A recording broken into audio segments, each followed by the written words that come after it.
Wonder what goes on in the mind of a horse. Probably not much. It's just...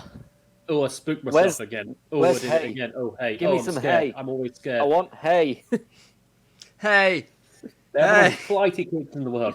I really wish What we about just... birds? Birds are flighty. They fly. Get the fuck What out, if I Matt. kicked the person standing right behind me? is That'd be less funny. nervous than a horse. I don't know. Ostriches. Penguins. What? An ostrich Matt, will an fuck you up. Did Yeah. you just say compare ostriches to crows? Yes. Those are two different things. Sure. The one bird that is specifically known for being in a murder. I'm not gonna lie. I wasn't really following the conversation. Are you ever? Crows are in a murder. Ostriches do a murder. He's committing an ostrich. Quick.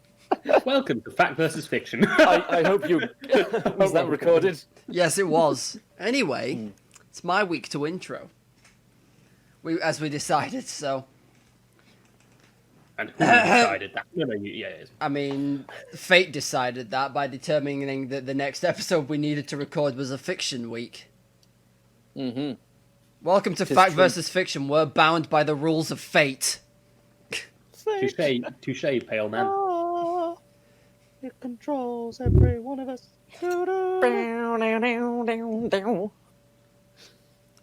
I know we needed the theme song, but we're best not go ripping off on... Hoffman! Did you just say die muffin? Dive! I thought you said die muffin and got very confused. I'm like, I don't remember that from Flash Gordon.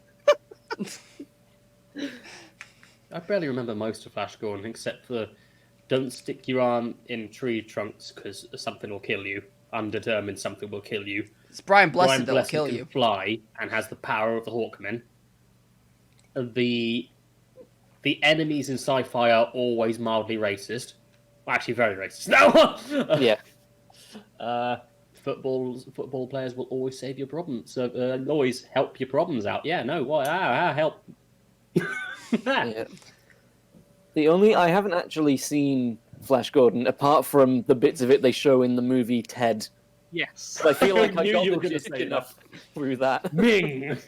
Fun fact. I and a friend at the time once found a copy of the Flash Gordon in CEX in Leeds.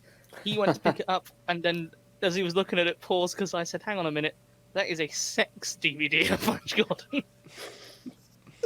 It was feature length. I'm intensely curious. I don't Did he want to actually know get the it? length Please of his tell me he got feature, it. man. And it featured some length. He did not buy it because when I pointed it out, he's put it back carefully. He's like, "I need to wash my hands now." I pictured him like doing like the thing and then just like dropping in the middle of the store. Flash It hard was on. remarkably calm. Anyway, welcome to Fact versus Fiction, the only podcast where you can take it out of Yorkshire, but you can't take Yorkshire out of the podcast.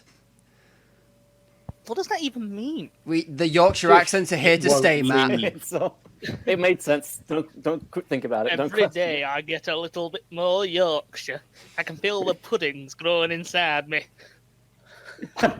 And that's Matt with his medical condition. Okay, hi Tom, how are you doing? Well, Hey, I'm Tom J. I'm I'm here to staying say- hydrated on this very rainy day. have you been sticking your head out the window and just letting it Yep. fill up? Drinking the rain is a flooding prevention method that I've been trying out. How's that It's going? always nice when you see, it's always nice when you see everybody on the street staring up with their mouths open to try and prevent a flood. That's why we call him the human sandbag. This is the most effective method of flood Quickly, prevention, we put Tom say. against the door. Anyway, speaking of sandbagging, how are you doing, John? I'm a leaf on the river of misery. I don't. Wow. Because I'm here. Can you clarify what sandbagging is, Tom? Why don't you tell You the know. people, Matt? Is it when you bag a particular type of... Oh, no, I'll tell you what it is. It's an aggressive form of bagging people used solely with sand-based items. What is a sand-based item? So the bag is Sand. made of sand. Yes. Okay. No, wait, I prefer John's idea that it's a glass bag because it's a sand-based item. I, Exactly. Naturally, Elliot's next Oh step no, I'm in not One trapped Small anymore, Town. but I am covered in shards of glass. This is If- awful. If Elliot ever goes to a beach in One Small Town and doesn't bag somebody with a glass-based item, then he's obviously not sandbagging. Are you just I'm wanting afraid him to to say- glass someone, Matt? Is that what we're getting Maybe. at? I'm He afraid could to say commit I a don't real believe. murder. How many problems Wait, would what? get solved if Drake got glassed in just the right way? I mean, Quite a lot. the remainder of the story would have minimal issue. I don't Matt, know. did you say? I mean, Did I you really want to say- be evil and stuff, but fuck my eyes, the glass, Matt, did you just say if Elliot committed a real murder?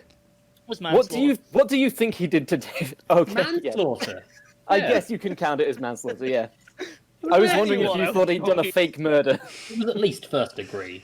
Turns out David's still alive the whole time. What is worse? is the first David's degree or second degree murder? alive.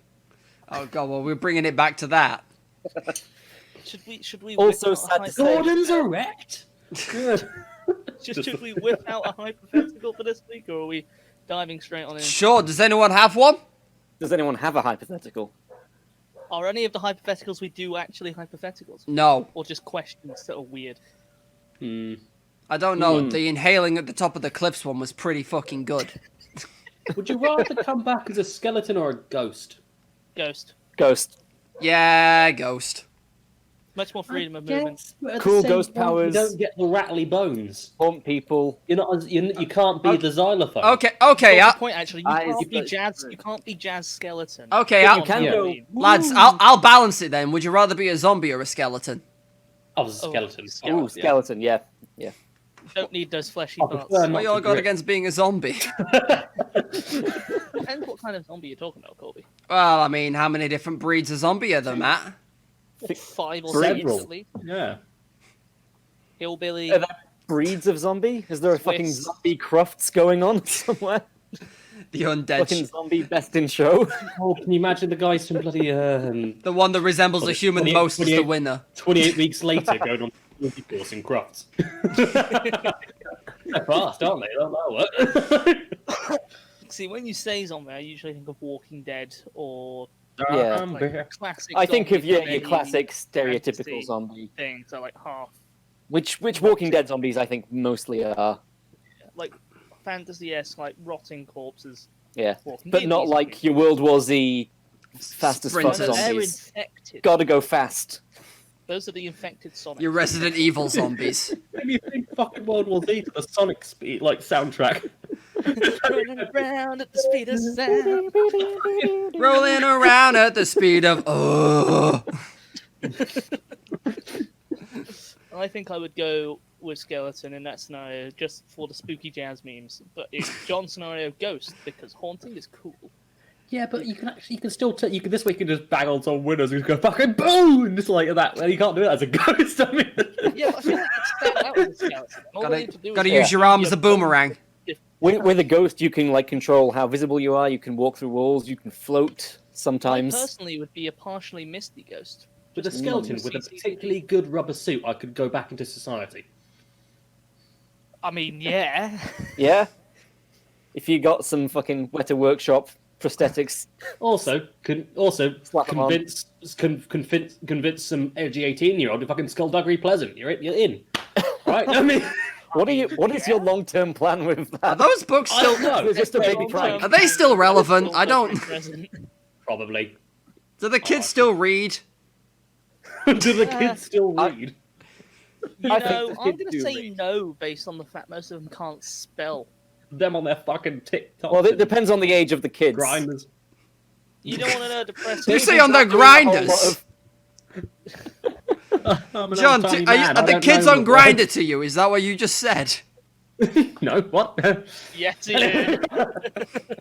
No, that was been a How real do you man. know the kids are on Grinder, John? Can we be very careful with the phrasing of the sentence? I'm the one who says poorly phrased sentences, and I'm warning you all three now. Be very careful. Yeah, what Poorly we do is- phrased- John, are you For grinding legal those kids reasons. up? We are dancing For on the legal precipice. reasons, everything said in the past 5 minutes is a joke. We are dancing on the precipice, Matt, because we know you'll overbounce and throw yourself in. I see it. It's like, oh, come get us, we're on the cliff. Come get us, go on. Just, Oh, Matt's just killed himself over the edge of the cliff. Okay, well. Tell us I how guess pointy that those segue- rocks are. Does that segue nicely into one small town? Sort of. Are we Speaking jumping? of killing, I guess. Speaking Speaking of of wanting to death. jump off a cliff. It's less kid killing, more kid taunting. Like, they do the death. Yeah. Only one killing has happened on screen so far. Sorry. Off screen, however, all the parents Off are sc- dead. Before the show began, Drake's Two brother parents, and brother, David's right? parents that we know of have been killed. At You least leave two the co- Italians. If you leave the confines of Ilkley to go anywhere but the adventure camp, you're dead. Yeah. This show is like, you know how a video game only loads a certain point past the player character. Yes. This is the render zone. The world of this show doesn't render too far past the. It's a flat image until you get close to it. We have to get in a lift halfway through each Then Ridden's episode out of so the they can view range. load the next area. Oh. Anyway, where last we left off, we had the start of episode 6, That Friday Feeling, Hate. Yes. I forgot it was called that. regularly on a Tuesday. In that, in the last segment, we had a few scenes before school began and one scene during first period. Simon cryptically told Ben not to trust Elliot, but did not elaborate on why. Ivy kinda was mad sus. at Elliot for avoiding her for most of the week. And I saw Drake vent. during...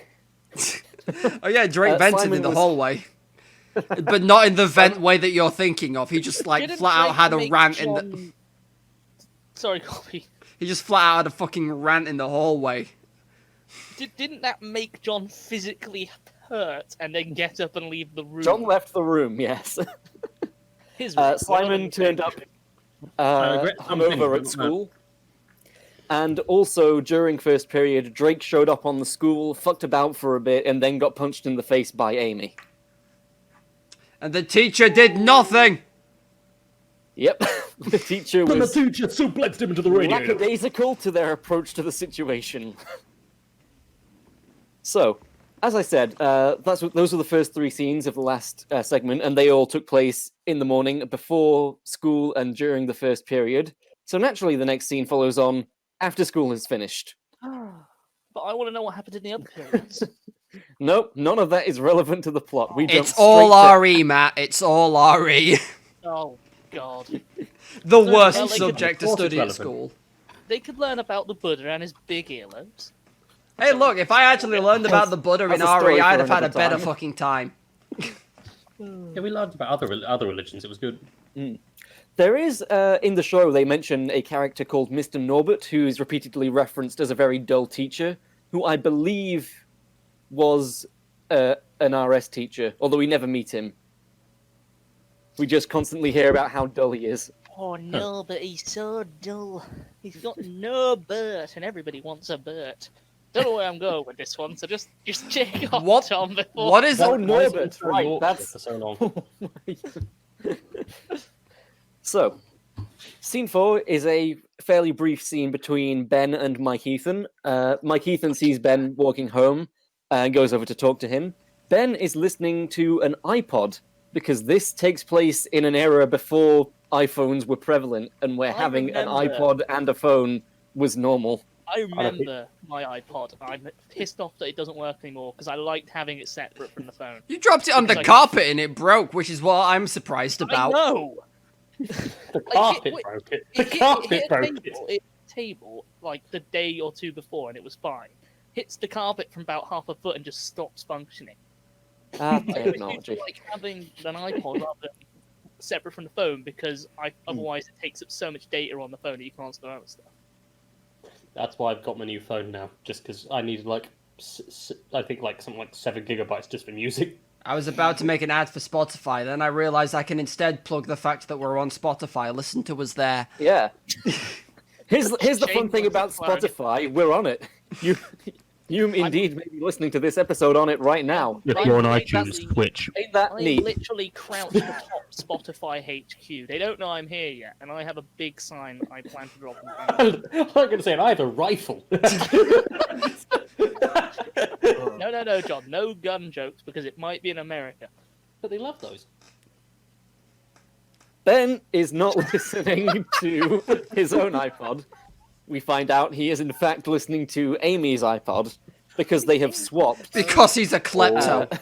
Oh wait, they're dating. I Because forgot about that. yeah, because they're dating, and we find out this is Amy's suggestion that they swap iPods for a couple days and listen to each other's music to quote get a sense for how they fit together as a couple. I just love the idea that one of them's listening to like Death Clock and the other's listening to Radio 1. I'm gonna say that's exactly what they're listening to. Just which way round is it though, Tom? Oh, I'm gonna she say definitely Amy's listens to listening Death Clock. Yeah. Anyway, when Ben mentions Amy, Mike Ethan kind of can't really hide the fact that he doesn't like Amy much. Isn't he into Ben? Yes, he is. Isn't it like 3 people are into Ben? Yeah, Yeah, that sounds about right. at wouldn't least you be? that we know of. I mean, he is, according to episode 2, hot now. He's the hot boy at school. You know, that stereotype. There's only one of them, and you can't get The too one. close. If There's they only literally one burn in you any like the school. sun. Across the entire UK, there's 7, and if you find them all, you get to make a wish. Wait, there are only 7 schools, Tom. Oh, so that's a What is this, Harry toxic male Potter? stereotype. How many rings were gifted to the men? That was clearly a Dragon Ball reference, but Oh, I was gonna say how many rings were gifted to the men who were doomed to die. 9. Damn it! You should have said there were 9 of them across the UK, Tom. Well, there were 7 given to the Dwarf Lords, but What? We're not the Dwarf Lords, though. we I could. mean, I I could. I want to, which we were. I can swap. Give me a trial. I can grow a beard, probably. But yeah, anyway, Ben asks Mike Ethan, "You don't like Amy very much, do you?" Mike Ethan considers lying, but then just says, "Nah, no, I don't." Basically says because of the whole Amy Jenny thing, he sort of has to be on Jenny's side because they're best friends. And then asks if Mike Ethan and Jenny are dating, and once again, Mike Ethan has to explain that they are just friends. They get asked dare that you quite be a lot. platonic? What's this? Healthy platonic relationships? Bullshit! You're banging! Look, this is high school. Ben asks what exactly the deal between Jenny and Amy is, and Mike Ethan says even he doesn't know. Because you fucking and then- didn't. Yeah, you had Yeah. no idea. Even at this point writing the script, I also had no idea. Did not decide. Just on that reminding the until viewers of that later fact. on. Yeah.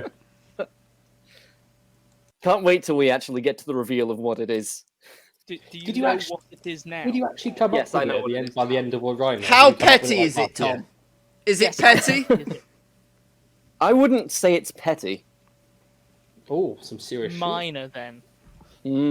That's right. They were both minors. They got- They They were got pickaxe. That's taking out context. That's great. To be fair, Northern Town. Indeed, everybody Oh. knows. Everybody mines up here. Can't get North away from the Carolina. damn things. They're climbing out ground and putting coal on street. What, the mines are the miners? But Yeah. Because wasn't that their Halloween. job if it was the miners?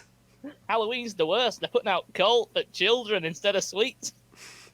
That's Trick just or taking the treat. call. I'll take the trick. I've tricked you. You're in the man now, and I'm free. I've given you the old man a razzle dazzle. You're down there now. I'm up in the light. You know when I said you could take this podcast out of Yorkshire, but you couldn't take the Yorkshire out of the podcast? This is mainly Matt's Yeah, fault. this is the proof in the Yorkshire pudding. The minor rat. Where did that come from? I don't know. Oh. Every miner comes from below. Old man, a razzle dazzle. That's when you dig something up other than coal. Oh, a baby. Oh no! That's how miners are born. There's a miner in this mine. A miner in this mine. Oh, that has really fucked the adoption agency. Good. That's it. It's the equivalent of the stalks. You just go underground, and if you're trying for a baby, eventually you dig one up. Anyway, Tom, you Margaret, I like... found baby in mine. It's ours now. Alright, I found So- this keeper. We finally found one. We found the shaft child.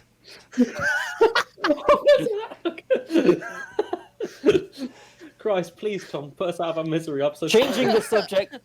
From Shaft Changing the Children. subject out of nowhere, Mike Ethan then asks Ben if he's into sports, because Mike Ethan is heading down to the Ilkley Rugby and Football Club for practice for the school team. Obviously, Uh, to do running exercises because of his dad and the hunting and whatnot. Yep. Gonna keep that joke going. We're going to meet Mike Ethan's dad in this. Oh, segment. The man, the myth, the legend. Greetings, son. I'm back from the alcohol shop. If he doesn't sound like the sniper from Team Fortress, I'm gonna be disappointed. I thought you said back from the Algarve. He's just come back from that. Lovely holiday in Portugal. Shame you weren't invited. Oh. So Ben says that he was in the rugby team when he was living in Ireland, but he'd happily give football a go, and it would be nice to get back into sports. Mike Ethan invites him to come along and try out for the school team. Yeah, Ben likes the idea of trying out for the school team, but says that he is on his way to meet Amy. So Mike Ethan says he probably doesn't want to try out tonight because the practice can go on for a long time. But then Ben kind of just out of nowhere decides to blow off Amy, go home, get his kit, and try out for the school team anyway. Everybody's a terrible person. You Also, know what? can we Like, pause? yeah. John, what the fuck were you doing with your eyes? Nothing. Nothing, listeners. He was looking, Matt. Saw those movements all over the place. Lies. My breath. No. I will say, do you actually ever do tryouts for a police sports team? Because I never did tryouts. At some point, I just got like, hey, you're in that, you get in the second row. What? And at the point, I was in a rugby match at some point, and I was just like, I was just kind of, Run of the big man. I was fucking shanghaied into it, like like a sailor. Suddenly just woke up. I mean, to India. Like, there was, I think in my school, like, if you volunteered, you were just part of the team. I don't know, I never right. did sport, so... I actively avoided any kind of sports Same. participation. I as much as avoided I I avoided the evenings most people played sport because in the computer labs they were letting people play CS:GO. So Oh right, yeah. Yeah, I don't remember volunteering. I But should just have remember ending up training there. for esports, even though I was shit at it. I don't remember if we had trials at IGS, Tom. I don't know. I stayed as far away from Yeah. sports as possible. I mean, fair. Let's sure, it's an Americanism. We'll go with that. In Ilkley. Oh. Yes. I was about to say this wouldn't be too bad until I suddenly realised it was a guy blowing off his girlfriend to go fucking play ball, which is less Yeah, good. Ben If it is was a friend thing, it wouldn't be so bad, but this is not great. also with someone who he's not actually really friends with as well. He's kind of friends with him. Isn't he like Ben's been back for what, 2-3 weeks? Has the story been going? Yeah, 2-3 weeks, about something? 3 weeks. I thought they'd only interacted with Mike even twice, maybe. Well, they've hung out. Yeah, how many times has he interacted with his bloody girlfriend? Less than More. that. My point being, Ben is steadily devaluating in my eyes. Sure, he's dropping in value in my eyes because he keeps doing dickish things. Could you say he's playing Could the you- field? Whoa! Hey. No, I hate myself. Anyway, as Ben runs off, Mike Ethan turns to say goodbye to him, but he's kind of already too far out of earshot, and then Mike Ethan awkwardly talks to himself Fast as for a Ben bit. move. He's a fast boy. Oh fuck, he's gonna be great at the tryouts. He's already gone. You hear the Sonic I mean- play. I mean, he used to play rugby, so that's just him, like, getting away from whoever's playing Yeah. the sport. That's just a thing you've got to learn. Yeah, if he's a fly half or something, he could just be the one of the smaller, like, get the fuck out of the way guys, which is fair. Give him the ball and let him run, okay? And that is the end of that scene. We then move on to scene 5. Now, you know how pretty much all of this show, there have been no parents really present. Are we gonna meet? That's more about than to two? change. There was Yes. one, you arrested him. There were 2 parents, one of them got arrested. Yeah. So, in Elliot's house, Neil and Holly Y, Ivy's parents, are talking with Daniel and Jessica Tavern, Elliot's parents. They are in the tavern's living room. Ivy is also there, looking very, very bored. They are talking about Elliot and Ivy's relationship. But they've only been. When are you gonna give me grandkids, you little fuck? University living in. This sounds like an 18th century match. Like, oh yes, our daughter would be a very good fit for your son. Tell me, how big would the dowry be? No, that is The weight of the wife, exactly. This marriage will secure the alliance between Austria and Hungary. Oh wait, they're the same clarify, country My back son then. is a trained vampire killer. You shall deal with the Austro-Hungarian vampire. To clarify, they're talking about Elliot and Ivy's relationship problems and the fact that Elliot has been avoiding her. Oh, it's a fucking intervention. Jesus Yeah. Christ. The clarification made it worse, I'm not gonna It's made lie. it worse. Damn it, Elliot. Ever since you murdered her cousin, you've been very quiet and avoiding her. Daniel, Elliot's dad, does mention that Elliot has become very quiet and distant lately. He says he knows that can be a thing with teenagers, but this one was very sudden. I wonder why that could be. This is an uncomfortably close family. I mean, it's weird that it feels so out of place in the time frame. Like, Tom, I think if this was turned into, Also- I think if this genuinely was turned into a pilot TV series, I think you would find it personally too awkward to film this scene with actual people. I genuinely do it. let's get dogs instead. Is Elliot... Did you say Elliot was there? Elliot is not there. Then why are they having the intervention without him? Oh, right. Okay, they're talking to her. No, about but it. she's Okay. there. They're waiting for him to arrive. We Oh, really, shit. we Wait for really him to should arrive. have gotten more context before, really. No, but they're still waiting for him to turn up. Through the conversation, we get a few pieces of lore, I guess. One small town law. We find out that you guys are gonna fucking love this. Ivy has an older brother named Ivan. Is he Russian? He lives in Australia. Oh, Good enough. Right. I mean, big fans of the letter I. Yep. Also, Elliot's parents say that they've kept a close eye on him ever since he got in trouble a few years ago with, quote, some guy named Sean. Have we heard Sean's Oh, name that before? Yeah, we have. Yeah, I remember him. He yeah. keeps We have coming heard up and we've Sean's never name actually thrown met around him. several times. We are yet to meet him. God Will damn it, we Mal. meet him? Or does He he knows, just where to get the, disappear? he knows where to get the underage booze or something like that. That was it, yeah. Here's what we know about Sean. Elliot got in trouble with him a few years ago, or Sean got Elliot into trouble, or something happened between them. Elliot does not trust Sean. Sean was the one who knew, or at least spread a rumor about a bar that would serve underage kids. Sean is a client of Drake's drug dealing business. Did you say Drake's drug and- building? Yes, accidentally. He's a client of my building. Also, Sean was at the adventure camp that Ben and Elliot went to. Oh. Those are the things we know about this Sean fella. What, was he meant to go, or was he just like hanging out? It's one very sinister sheep. It's alright, just give Elliot some shears and you can just take a bit off the top if he ever comes near him. I mean, he might do a bit more given what he did to Dave. Bit off the top, but if by that you mean his head, yeah. Like how casually, but with David. There's Dave. Oh. So, Ivy quite clearly just wants to go. She thinks her parents have blown this way out of proportion and are going No shit. far. I mean, they are technically right, but they're also wrong. Her parents say that they're gonna wait for Elliot to get home. Ivy says, Elliot's clearly not home. If Elliot's not home, Elliot's not home. Let's just go. At that moment, Elliot arrives home and shouts, I'm home! Oh, goody. Target decided. Shall I just fold up inside myself as the cringe starts? Oh, Way ahead of you, well. Matt. yeah. So Elliot walks in and finds the parental intervention. I'm not going down. This doesn't work. This doesn't work for an audio. This doesn't work for an audio-only gag. I know. This is our thing.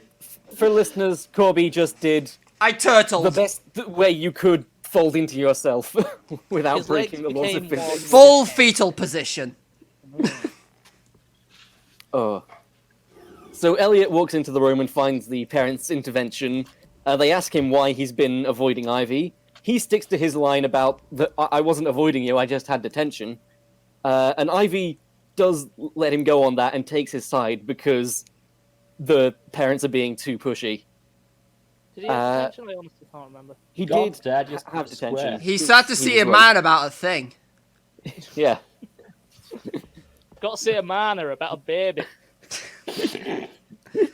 Now that Ivy and Elliot have a sort of common enemy in their parents, they leave the house Got to see together. the miners and the baby. And with that, they declared war on the miners. Outside Elliot's house, this dialogue exchange is had. Don't tell me Drake's there. He's not. Wow, I'm here now. Just jumps Hey, out. Alex. Just as they walk out the front gate, he just jumps out from a nearby bush. Hey, I kicked a kitten earlier. Okay, why? Because I'm evil. But well, he ran. Anyway, what the fuck was that?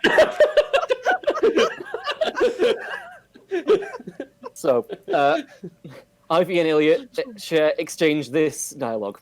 Ivy, I could kill my parents sometimes. Elliot, kill them, yes. Ivy, couldn't you absolutely murder them? Elliot, so where should we go?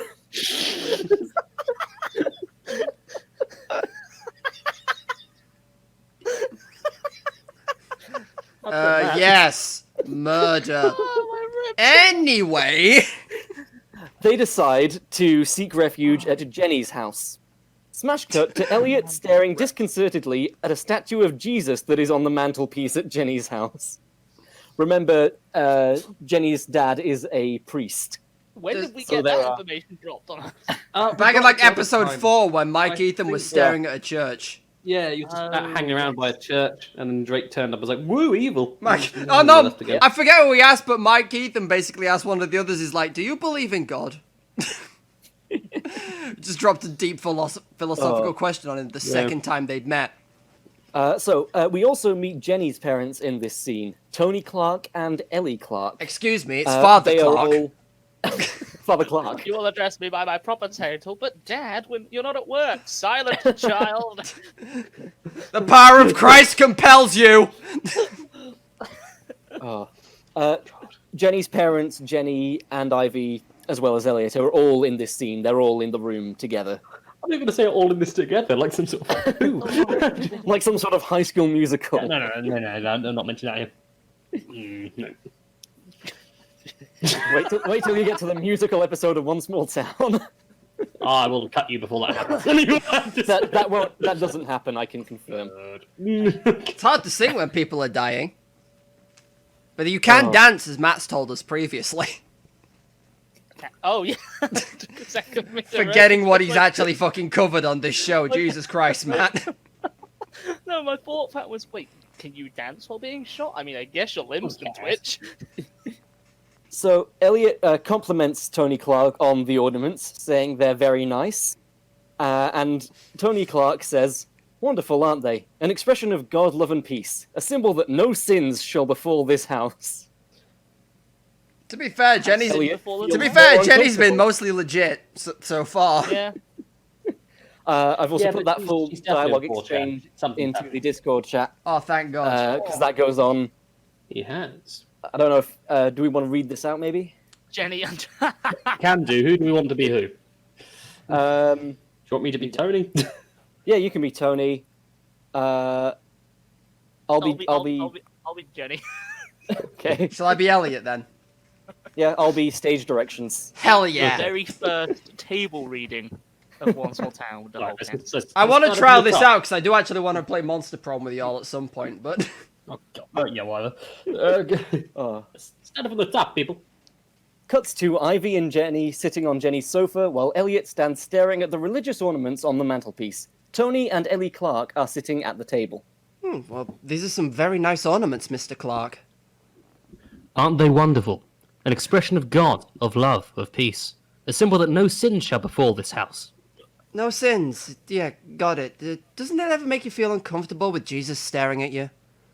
Yes. Not particularly. He is watching me anyway. God and Holy Christ are watching all of us. Me, you. 24 hours a day, every day. Well, that's nice. Equivalent of religious Santa. Me, you. Green giant. Oh, Magnificent, gentlemen. So this god discussion goes on. Tony begins questioning Elliot on his religious beliefs. And Elliot, kind of just feeling awkward, ends up spewing his idea of the afterlife, which I will post in the chat right now. Oh, yeah. Do I get to I also- read afterlife comments? We'll do Hell another yeah. reading. We'll do another dramatic reading. Yes, but before I post this, I need to say a mistake here is I keep using the word afterlife when what I mean is reincarnation. Right. I'm still going to read it with afterlife because while I'm reading yeah, a that's- script, I can't. Yeah, that's the way it I'm should legally go. not allowed to deviate. Shall I hum the Avenged Sevenfold song Afterlife in the background? Do you even know how the Avenged Sevenfold's version of Afterlife is? I know segments of the soul. I'll be Ellie Clark as well for this one. Ellie? Oh, right. Is she here? Jenny's mum. Oh. Right, okay. Why do I believe in the afterlife? I guess it just makes sense to me. More sense than heaven? Tony, I think that's enough. It's not that I think I'm going to turn into a bird or a worm when I die. It's just that when I die, someone else's child will be born and the population of the planet will remain the same. And my spirit will live on somewhere else inside that child until they die themselves. And so on, etc. Fucking what? It's not in the script. Oh, Fuck fuck. off. No one's Ivy. I'll be Ivy That was- as well. Oh, Matt, are you Ivy? I'm Jenny. That's Jenny. Okay. Anyway. Well, I think that's a nice theory, Elliot. Do you want to get a drink in the kitchen? I have a drink in here. No, Jenny you don't. takes his glass and hides it around the sofa. Yeah, Elliot is completely blind to Ivy's hint at first. I'm Then very Ivy sorry pretty for much... bursting into laughter after just the fucking thing you did with your eyebrows. John got me. I kind of winked. If the listeners had more sense of heaven, gave him a shit-eating grin, just winked. And Oh. So yeah, Ivy then just takes him into the kitchen and is basically like, what was that? And Elliot basically just says, yeah, I was feeling uncomfortable and didn't know what to say. I just went off on one. What can I say? Yeah. But they do sort of reconcile in the kitchen there and get back on good terms. I'm sorry. What do you for guys stabbing think of Elliot's afterlife theory? Scientology. Well, there's a certain number of spirits on the planet. Okay. Possibly. I mean, I get where he's coming from, but at the same time, no. Yeah. This is not something he believes, it's just something he's saying. He is making that up on the spot. You say? Oh. Quote Tom Cruise, Mr. Tony. Scientology spiel. Oh. But yeah, that was the scene. Make Elliot as uncomfortable as possible. Oh, don't worry. After reading those lines, I feel very uncomfortable.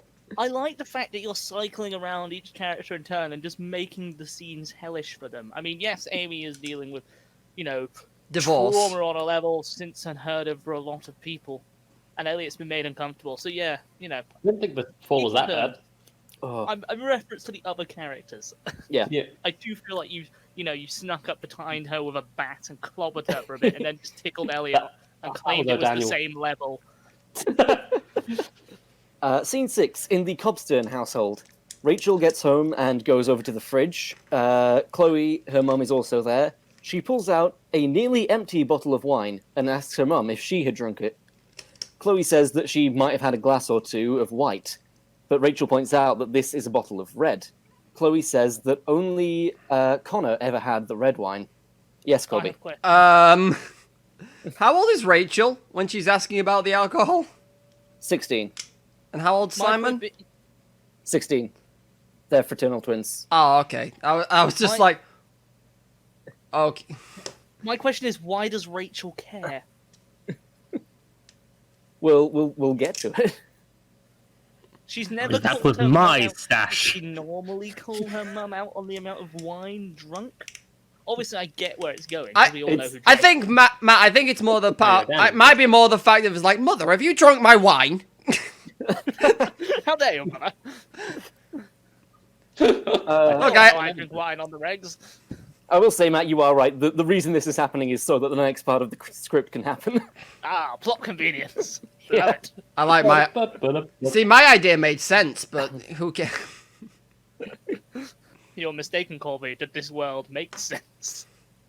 Oh. Of course, I Chloe forgot gets up about. to check the fridge. Sorry, Cobbs. I was gonna say I forgot about the pocket dimension. All rules are off the fucking Oh, yeah. table here. Exactly. It went in there. Oh well, we don't talk about that. Would you put Oh. that padlock back on it? It seems it fell off again. It ate it. Anyway, let's continue. So Chloe goes over to check the fridge and notes that there are also quite a few bottles of beer missing. Who puts wine? I was gonna say, Uh, who puts wine in the fridge? You fucking savages! White wine goes in the You do fridge. white wine. As does rosé. I know, but it was red. Wait, they put red wine in the fridge? That's exactly. Blame the Cobstons, not me. That's That's why I was annoyed, Matt. They deserve this.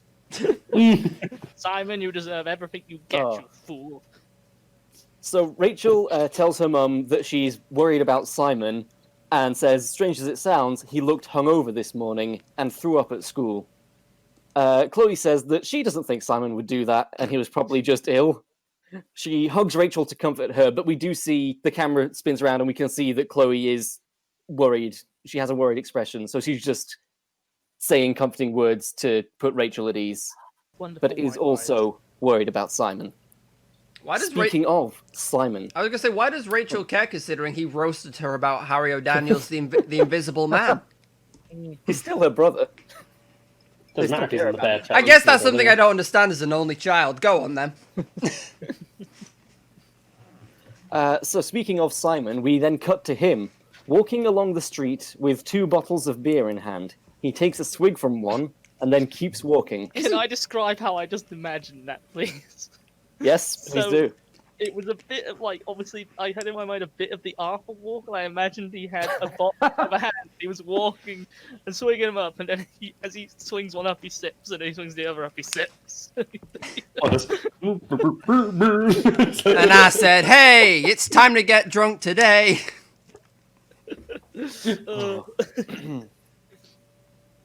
Scene 7. Mike Ethan arrives home from football practice and is greeted by his parents, James Swift and Lucy Swift. Oh, James Swift is the name of a man who hunts his kid down. James? Yes. He's hunted rhinos in Alaska, elephants in Dorset. The man knows no limits on his hunting. Dorset Zoo have filed several lawsuits against him. And he shot them all down, quite literally. We're missing several lawyers. Please help. What do you mean I can't chase my son and your giraffe? I need the speed, goddammit! His last name is Swift! Giraffes, renowned for their speed. Actually, yes. Yeah, they are actually quite fast. Mike Ethan is immediately met with a tense atmosphere.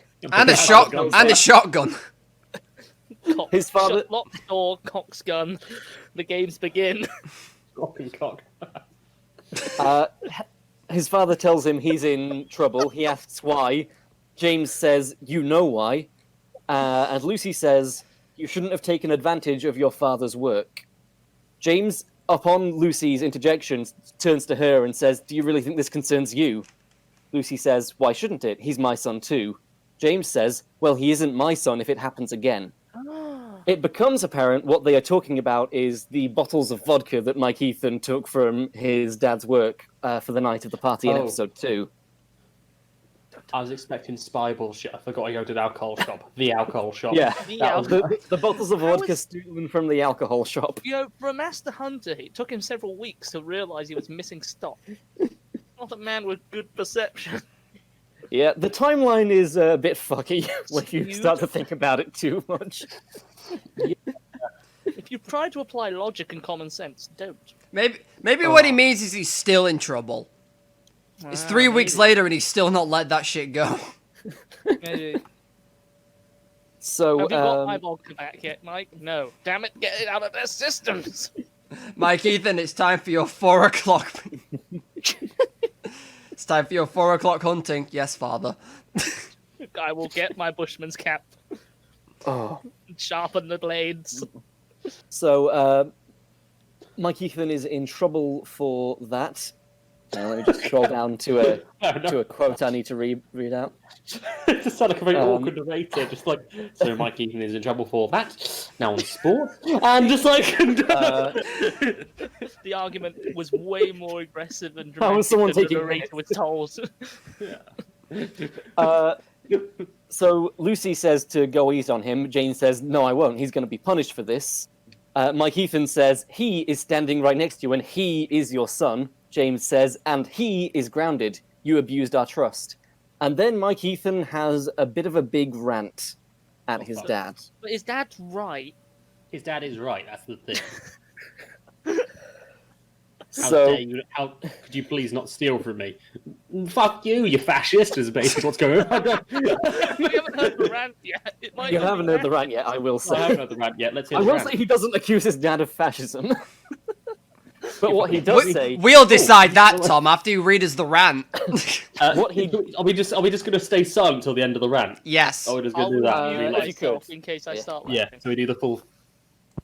What he does say is, like that's so bad compared to you. You abuse mum, and mum, you abuse dad, and neither of you stop to think what it might be doing to me, how it might be hurting me. And if you think I'm the one who should be punished, then you are a hypocrite, Dad, because you've taken a drink behind that bar so many times, it's unreal.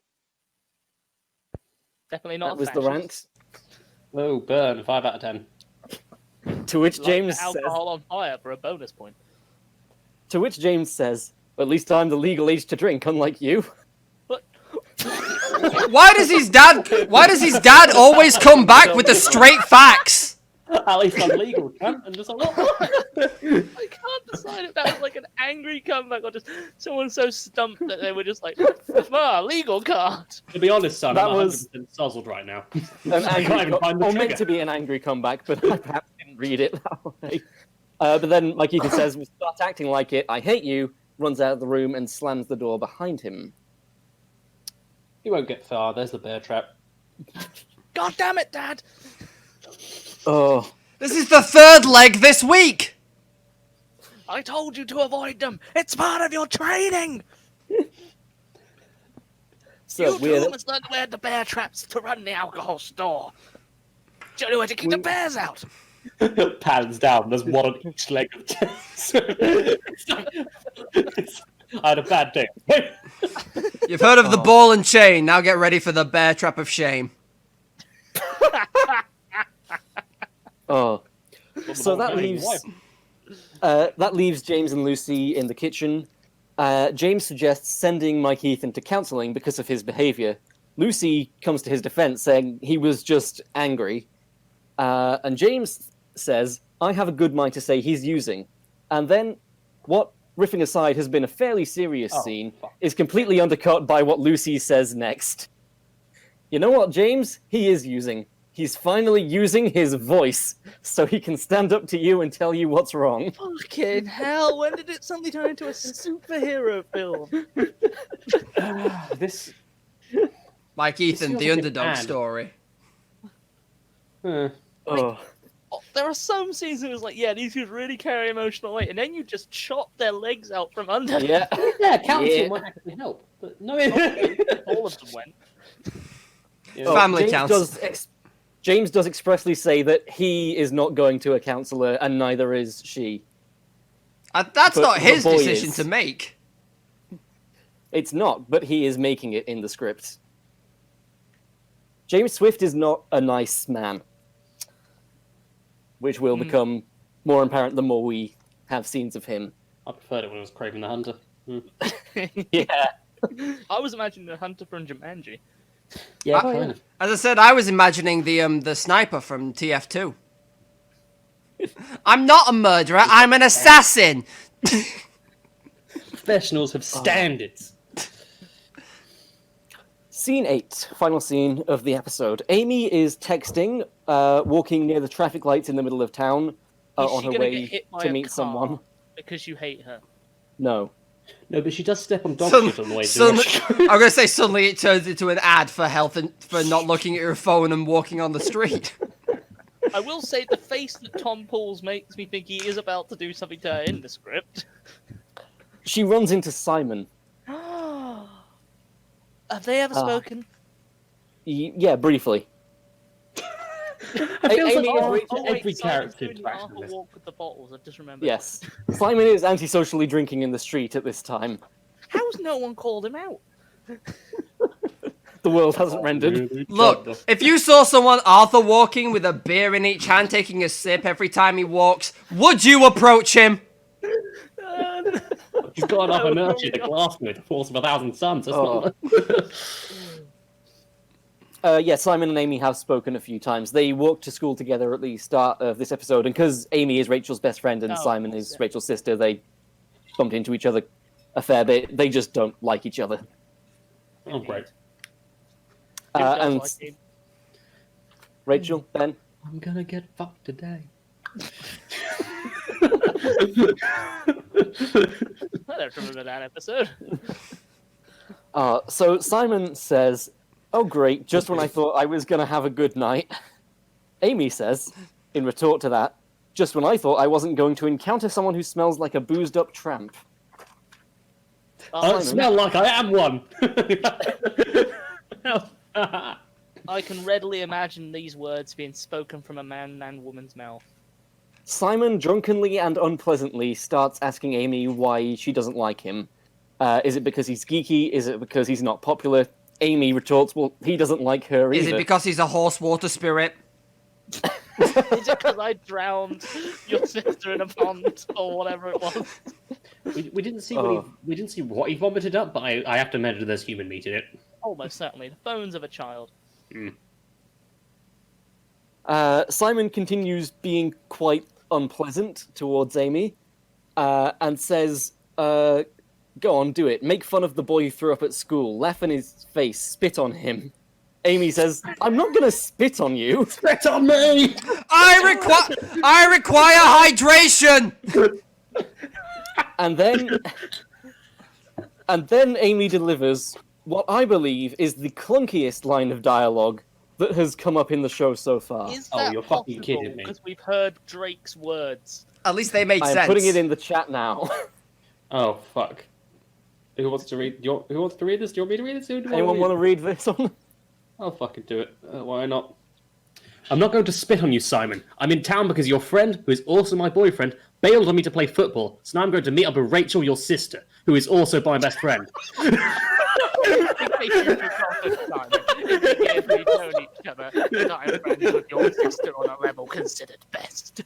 Oh, so that is horribly over-expositional clunky dialogue. Okay, now I'm convinced Amy's an AI. Oh, is that why Jenny and Amy hate each other? Jenny was the original programmer, and thus the creation broke free. Why did you break me? Amy is Skynet. What? So the reason Amy says all that is gearing up to her next point, where she says, "Funny, everyone close to you eventually comes to me. I guess you can't be that great." Simon responds, You fucking idiot. I can say Amy is handling everything remarkably well, given that both her parents have up and left her. To be fair, after that, everything else is child's play. "Oh, She's paying Simon- rent now, Matt. God damn it! I pay my taxes and my parents. oh." Simon responds, "It's not like you're so great either. I mean, why are you such a bitch?" That is the actual line of dialogue. Damn! To which Amy says, "Excuse me?" To which Simon says, "What did Jenny ever do to you?" Amy then connects the dots and figures out that Simon likes Jenny. Simon denies this, and Amy calls him a terrible liar.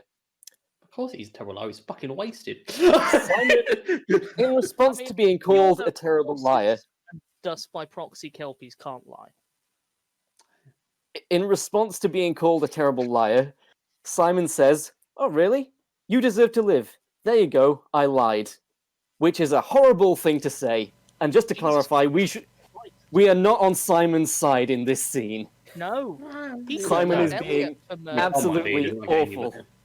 I'm on top with Tom on this. The only character I think I actually like is Jenny.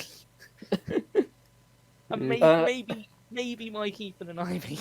Only because Ivy hasn't done a whole lot. I feel like I get along with Mike Ethan, but I don't think he has done anything too horrible yet. I don't know.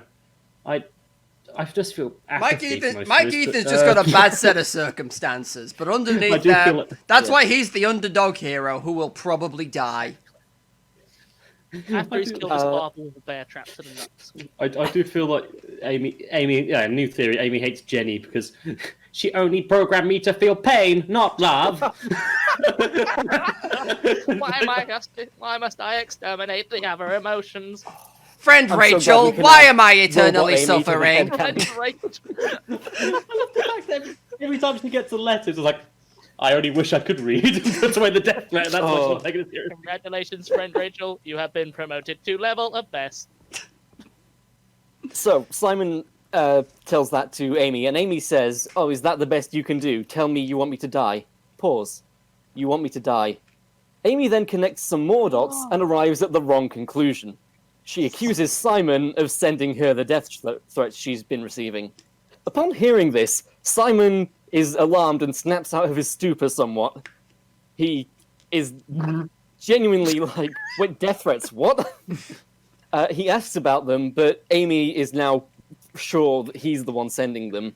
Even though when Simon makes the obvious argument that if he sent death threats, they would be waterlogged rather than burned, she doesn't believe him. It is Even actually though- impossible for Simon to set a Even though- fire. It's the kind of thing. It's like if they don't stink of beer and like possibly briny seawater, they're not me. And Why like, is there briny seawater in his pond? locks are open to the sea. Somewhere. Amy says, hiding in my locker, that was a good one.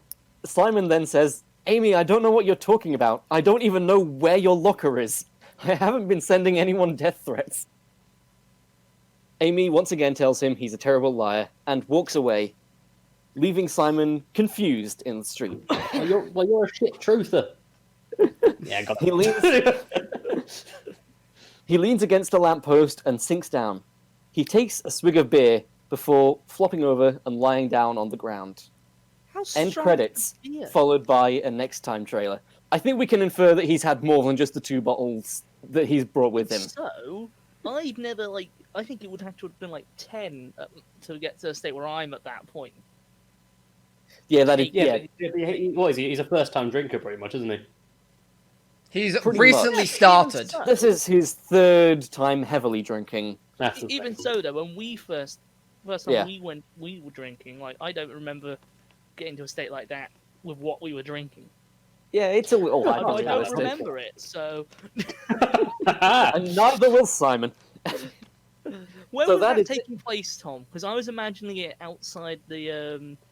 The chip just shop imagine where that everything spot, goes down. I was imagining outside the Dale's Way for some reason. I don't know. Yeah, why. that area. Yeah, around there, yeah. Traffic lights in the Oh, centre Oh of wow! town. Without you even specifying, we were imagining the weird. same. That's Yeah. weird. Someone else would have noticed because that is a busy part of Ilkley. That is on Leeds Road. It's on the main road, Tom. Yeah, it is a plot hole that no one notices Would any of it. would any Ilkley folk stop to help someone who's very drunk and obviously and like And would a anyone child. pretend Walking to like- notice, walking or would like they still- Arthur with beer in that's each not hand. happening? Because I feel like people would just ignore it and hope it went away in Ilkley. But that is it for episode 6, That Friday Feeling Hate. And the title of the next episode is When Secrets and Promises Break. So, do we Gonna have be any a thoughts, heavy theories, or episode. predictions? Is Well, there's- Harry Daniels finally gonna reveal himself to Rachel and take her on as his apprentice / He's already revealed himself. Hey. Himself, I fucked up. I'm sure more stuff about the gambling stash and what's with Amy and Jenny will get revealed or something. I'm excited, but I'm scared that it's only episode 6, 7. Rachel, Simon, it's me, your father. I'm back. I gambled my way out of jail. Legit the plot to Kaiji. Does he just clamber out the pocket dimension? Oh, well, we'll have to see.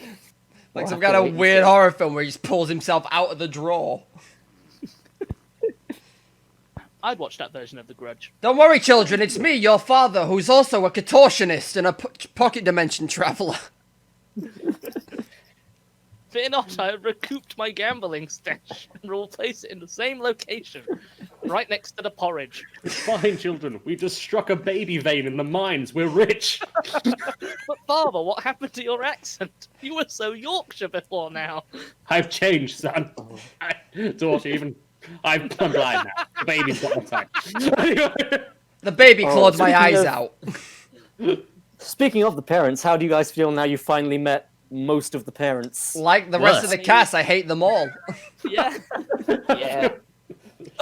Except the priest. The priest gets a I feel pass. What's his name? Tony Clark. Yeah. You can't tell me that's a mobster who's reformed to become a priest. You can't tell me it's not that. Has to be. I was so tempted to go like more sense than heaven. Like I was like More sense than something him. wonderful, an expression of God, of love, of peace. I mean, cringeworthy on some levels, fine on other levels. For example, Priesty Boy, and hateable with Mike Ethan's thing. Also, there must be a tribute band called the Priesty Boys, who are a tribute Oh, Beastie I Boys. hope A so. tribute to the Beastie Boys. All we do is combine music of the Beastie Boys and Judas Priest. That's what we do. Oh my god, I would listen to Oh, that. crap. Is that what we're going to have to do later in life to make money? Amazing. I thought it's better what I thought. They were gonna do hymns to the Beastie Boys music.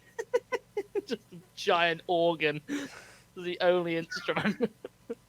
4 giant organs. It's a barbershop quartet with organs. The most 4 important organs: head, lungs, liver, and anus. In anus. Which I anyone just- who gets that. I just googled Priesty Boys, and one of the top results was news.stv.tv. Priesty Boys, church duo release climate change rap. Okay. Colour me intrigued. Well, So there you go. those plugging the Priesty Boys.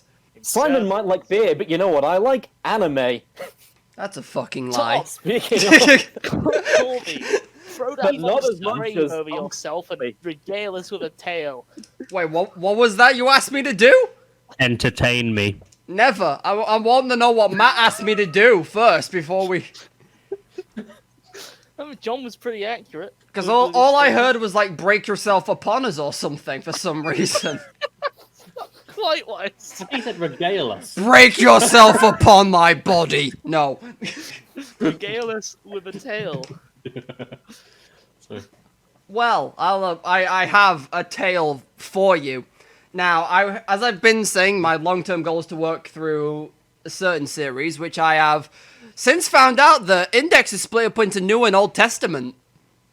oh, right. Bible time, hell yeah. a biblical anime. I mean, it Is was. Are we going to fair. have literal Moses like in Beyblade? Where Toma parted the sea with his Maybe. right hand. No. There's a. Tom, if you don't know, I have I've seen Moses We parting all the sea know with that his that's Beyblade, fine. yes. We all know that Moses is a character invented by the Beyblade company. I was going to say Konami, but that was Yu-Gi-Oh! Originated in their backstory They for Beyblade. retroactively added it to history to make Beyblade cool. Yeah, exactly. Nothing's cooler than Moses. Who made Beyblade? Maybe artichokes. Also, you can tell how out of touch I am. I spelled Beyblade wrong. God, did you? Yeah, I spelled it with an A instead of an E. Oh, I assumed it was an A. What? No, it's Nice, Beyblade. Beyblade. Let it rap. Let it rip. I hated it. Like fucking rip sport. I don't know what that's There's a kangaroo coming at me. Better let it rip onto it. Take its paws out from under it. Beyblades were invented by the Takara company, according to this. So, I thought you were about to say the Takara people. Is it, what? Is that actually a thing? no, and then they They when used it to came hold over to the ancient West, it was ceremonial made by fights they with the were Beyblades. distributed by Hasbro. Ah, You wait, but they will find a Yu-Gi-Oh card in Egyptian too. I guarantee it. it may have dropped out of the Egyptologist's pocket, but they'll find it. Anyway, as I said, I'm still working my way through the next series of Railgun. So while I fuck about with that and watch the horror that is Season S, Railgun S, that's actually what it is, yeah. I have brought something old and... No, not old. It's not old. It came out in 2018. I almost fucking said it was old. What the fuck? It's old and new. Anime series have ruined me. This was 8 seasons ago. In my book, Seasons ago, that is 2 old. years ago. No, there's... Before the plague times? Yes. Please, sir, tell me. Time period. That is true. Anything before 2020 was a long, long time ago. Right, just to go off topic and make everybody listening to this hate us. Do you not feel like, on the one hand, this year has taken forever to go by, and yet very quickly it's gotten to November? No, it is gone. This year has gone past quicker than most years I've experienced. To quote one of the AniTubers I watch, who put this on Twitter, he says, 2020 has been the year with the most plot twists and simultaneously feels like the biggest filler arc of my life. Yeah. Yeah. Yeah. Can you remember that Australia was on fire in January? World War III nearly happened. Well, 3 nearly happened. Kobe Bryant died. Shit, yeah. Feels like fucking UFOs were year after. confirmed by the American government. UAPs, please. My apologies. Murder hornets happened. Unidentified anime prosthetic. What? Unidentified aerial phenomenon. Basically, right. because we're saying what we see in our skies might not be a physical object, so we're calling them phenomenon now instead. Yeah. I know too much about aliens. Anyway, I have a question. Speak about them on specials. Anyway, I have a question for y'all. If they're not, Corby's a grey. He's not. He's too fucking tall. I'm a tall white. He's too tall. We're all tall yeah, whites on this tall whites are podcast. tall ones. Are we? I think we're average whites. I think we're all about average height. But We fall into the opportunity to make a joke was there. thing. Users at home, listeners at home can make their own joke. Anyway, as I've said, I have a question for y'all. How do you feel about mechs? Yes. I fucking I love do them. love I like a good mech. Love them. Put me in one now. I don't want to leave. What about kids having trauma? We talk about Evangelion, we're doing nothing. or we talk about the soup shop. I just realised this could be any anime ever. Yeah, this is literally We every... need more data. John has called it that this... I have literally just described every mech anime that exists. Other than Mobile Suit Gundam. I want to say that I'm not a fan of traumatized children, but I have for like the past every episode of the podcast been regaling to you a show I wrote Yes. about traumatized children. We would potentially call you out. Yeah, we would. Also, have you watched an anime that hasn't was some point involved a traumatized child, Tom? There's some anime that's just a nice time. Yeah? Yeah, have you not seen Cells at Work? 50% off wasn't There was an traumatized. anime about It a panda was that started also working the at a tea bridge. shop. Oh, that just reminds can't me. I remember need the to. name of, I'm but it still was very waiting. good. I'm still waiting for the context behind the panda doing parkour in Jujutsu Tyson. But Sorry, what? another anime. Man, A panda doing park. There's a opening scene. There's a panda doing parkour over the top of a building. I still don't know what the fuck's going on. But that will be to be speaking about possibly To at answer a your late question, Corby, yes, I love me some mechs. and some traumatized children. yeah, Good. fucking chuck him in the robot. Yeah. Yeah. Now, as Spin Matt around. asked, no, this is not Evangelion, and no, this is not Code Geass either. Damn. I'm talking today about an anime that wanted to be like Evangelion and that wanted to be like Code Geass, and was for about 15 episodes, and then Trigger did way too much coke and ruined it. For those of you that are into your Trigger anime, the you've probably studio. pieced together that to this week I'm talking about Darling in the Franxx. You spit on me with your disrespect. That was not the name I was expecting to go with a mech. I never watched it. I heard mostly good things, and then Corby told me never to watch it. So I was like, well, I honestly can't be fucked at this point. I'll just go for something else. Oh no, don't get me wrong. Darling in the Franxx is a good 15-episode series, and I'll get to why that's a contradictory statement in a minute. But John, for a brief I am- second there, you were very mildly shaking, and I think it's because your camera got knocked a bit. You know, it was my leg against shake at the desk. From the name alone, I'm picturing Captain Darling from Blackadder hanging out with some French troops. Fucking Captain Darling in a mech. I love it. Oh, Blackadder, but it's Gundam. Darling! It's just like the fucking intercom. It's like, I hate this. Blackadder, except it's Evangelion. Get in the mech, darling! I would watch the shit out of that.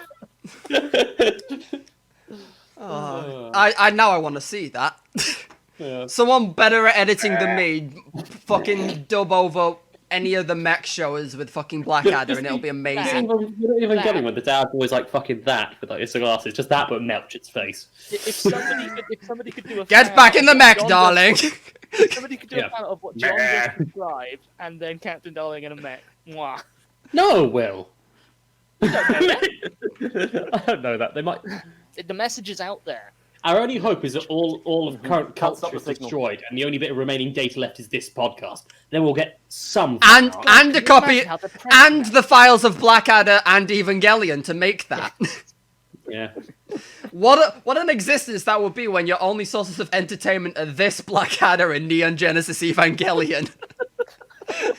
You know what? It's not a bad reality. have I'm alright variety. with that. There's variety in your options. I mean, are we still making this? Because if we lost everything else, I've got nothing to pull from. Oh, we're We've brain got in the our jar minds, at this Matt. point. We've got our minds. We got our minds, yeah. I tried to say mines, but I actually just said mines, as in like the kind we kept on saying the Yorkshires into. You The said kind we mimes. dig the babies out of. What John said, mimes. At We've this got our point, we're mimes, basically an We've independent got mining mines, corporation. mines, and mimes. That's all we've got. That's all we need. man. Oh, some Put superior me in the minded there from Tom. Put me in the mine mech. I need to go into the veins. Oil. Is it just The the mine mine getting mech. into a mech? Anyway, I was meant to talk about Darling of the Franks at some point, so Yes. Yes, please do talk about it. I was about to start the sentence with "in a dystopian future," and then I realized that is also every mech show. Ooh, edgy. Yeah. Yeah. Keep an eye on this ones, guys. I know. I'm just trying to work out where the fuck everything else is. I don't need the swings and roundabouts meaning anymore. Get that shit out of my face. Why is that over here in my notes? So, yeah, basically in there's a dystopian future where there's... I don't know why, I think they explain this, and by think I mean... Yeah. The world building was good to a point, and then it fucking committed Did it seppuku go and went to overboard? space. Okay. But yeah, so... Did it do a sword art thing where it was like great world building for I say great world building hesitantly, but it went overboard after X amount of episodes. I appreciate Sword Art Online for what it is. I think that's fair. A rip-off of Dot Hack. A bad anime. An absolutely fantastic starter anime for people to get beyond that and grow beyond. Conceptually a good idea. Execution middling. The Matrix, but with MMORPG and kids. Boom. Yeah, so it's Anyway. Dot Hack for fucking scrubs. The venom and hatred in his voice is literally pouring Look, out. all I'm saying is Dot Hack came out in the early 2000s, and it's the same never fucking heard of it. concept. Done better. Yes. It's a video game that's actually sort of the same thing. So you're playing the Anyway. game, which is the video game. I don't fuck. Tom, darling of the Franks. Yeah, so, in a fucked up future, there are things trying to attack human civilizations known as klaxosaurs. Are they dinosaurs with klaxons on them? I'm gonna find you a picture of a The klaxosaur. T-Rex is coming and it's got two tiny klaxons in its hands. Fucking Klaxosaurs. I'm so sorry, but that is awful. Why is the only one it's showing me the The fucking one that's klaxosaur also a will come. human? Can you There's hear it in the the fucking- distance? And it's just the MLG klaxon sounds as they approach. I thought it was one of those things that you spin round and it makes a clicking with noise. A sailor. That's all this is. Oh my god. Just a bunch of stegosaurus with vuvuzelas. That How is... they're Yeah, playing those old anyone again. football rattles. The fucking T-Rex turns up with castanets and like, oh, piss off. T-Rex. It's an Well, ankylosaurus, I've but it's a got that snort football at me, rattle for a John. tail instead of the big club. I'm still trying to look for a good thing. Keep riffing for me. Will do. Well, you know what? This Like a is... Stegosaurus with a football rattle. This is decent enough. This is from the Darling in the Franks wiki for the Klaxosaur image. A Copy dinosaur image. that's a big fan of the band The Klaxons. Triceratops with a xylophone. What, That- straddled between the There's your image of a Klaxosaur. Oh, my Ooh, first thought hello. is Pacific Rim. I mean, Mm. Is that all its head? Is it just got a fucking big chin? yes. The chin is Does it massive. make klaxon sounds? I don't think they make noises. That's arguably more terrifying. How unsettling would it be if like a monster was attacking you and yet it was entirely silent when it did it? That would be very unsettling. Yeah. Those are the worst kinds of like I'm jump just gonna scares in write horror that down. films. I'm just gonna write that down as a thing. Look, let's be honest. If you've ever seen like Japanese horror where We're they just do gonna jump ignore what scares, John the just most said then. terrifying I ones are did when you hear turn around, the monster is there and it doesn't make a noise. Yeah. There's nothing more I hate in a horror film when the fucking music squad die on the fucking instruments. I always like when Oh, they that's when look you around know an area, shit's they about to go move down. on, and then something that was part of the background turned out to be the monster. I always Yeah. like that when it's done Oh, well. yeah, When it's done excellent. badly, Alien it's does shit. it so well. Yeah. Anyway, in order to stop the Klaxosaurs from coming up and fucking up humanity, because, let's be honest, that's just what monsters do in mech shows, Where the The- fuck shut? Why? humanity have decided that the best way to fight them is in mechs. Now, I don't know why they were designed like this, because... I feel like you're describing Pacific Rim. to me. Yeah, this does Yeah, feel but a lot like the at plot least of the Pacific Pacific Rim. Rim gave some logic to this. Brace yourself, At least there's that. because it's about to get a lot more Pacific Rimmy. I could shit on Pacific Rim, but I absolutely love it. Like the first film is I one of love my it. favorite films. we still haven't made Tom watch it. We need to. No, we will. I've seen it, it's a good film. Not you. I will watch No. it. When it next comes up on Netflix, I'll watch it. I mean, So- it is on Netflix. Isn't So, No, only the second one is. Got to watch it? them in Sorry, order. Corby. So, in order, I say, they've decided, like, the best way to combat the Klaxosaurs is to use mechs. I think the mechs have names, but I can't remember what they were fucking called. Are they This as is bad Jeff. as the This Pacific is Rim Bill. one? Should we use intercontinental ballistic missiles? No, son. You have to punch it. Everybody knows that a man's fist inside of a mech is the It's- most powerful I, thing in I existence. think the reason they give to the you need, like, the ones with the big fucking weapons, because I know the main one has, like, a giant, like, lance that they use to kill Oh, things, nice, and it's nice, like... I nice. immediately imagined They've it literally riding a got mechanized the horse. Klaxosaurs. They've got like specific cores inside them that you've got to target in order to destroy them. Oh, Otherwise, they can like kaiju regen. brains. Yeah, I'll say Except- something. I just had this idea of a man in a mech riding a mech horse, which also has a horse inside of it controlling Horses in the mech. I love that. Warhorse took a very different turn in the third act. I love it. This horse is pro-war. Anyway, I'm sorry, Corby. Please Nelly do not turned out to be drift compatible. I hate. Couldn't think of a good horse name. say something about Nelly the elephant. Just going for Yeah. ape shit. I think the horse from Warhorse is called Joe, but that might be the kid from Warhorse. That is the That might be the shittest boy. horse name I've ever heard of. Whatever it is, it's going in the mech. Get back in the mech, horsey! Child What? pilot a Your horse. name is Mech Horse now. Don't tell me what to do. Just. Oh my god. Anyway, as I Mechquine. say, Mech Equine. Mechquine. Mechquine, I love it. Oh, Mechquine sounds Oh, like something you Mechquine, make out of the Godzilla's fucking latest enemy. residuals. my face and chest hurt. I'm not drinking enough. That's good. Anyway. Mechquine coming next summer. Anyway, to pilot the mechs, humanity have decided that either for some reason fucking adults can't pilot it. I don't know why. Classic anime there. So what they've been doing is they've been.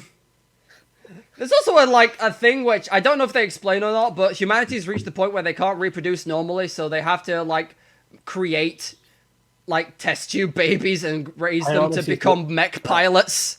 I honestly thought you were going to say fucking the mechs, and I was like, okay. No, don't do it to Mechquine. Why We don't know what will happen. Can't you hear? He's saying nay. Now, give me a fucking minute. I'm fucking getting there. This shows them an acid trip and a half. So as I say, these kids, they're raised from away from the adults, and then they're basically trained from birth to become mech pilots to fight the Klaxosaurs. Now, That's the worst name ever. do you want to see an image of this piloting system? Yes, I yes, would love yes, to. Yes. Googling I'm like an how to- excitable child. Now, Is that always or just now? this is taken from the show. And before you ask, yes, those handles are attached to where they think they are. Oh god. I'm into it. I'm into it.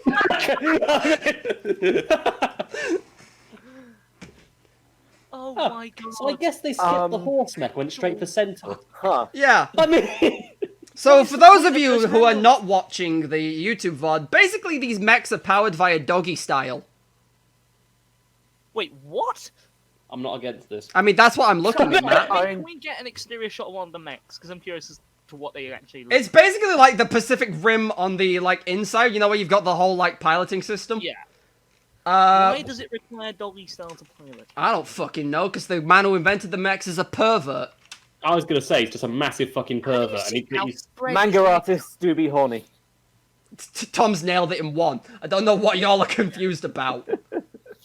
These point in are the mounting mechs them for in the... These are all the mechs for the squad that the series follows, of which I'll fucking get to them in a minute. Jesus Good Christ. God. Oh, I what? Okay, I'm gonna say right now, I don't consider those to be mechs.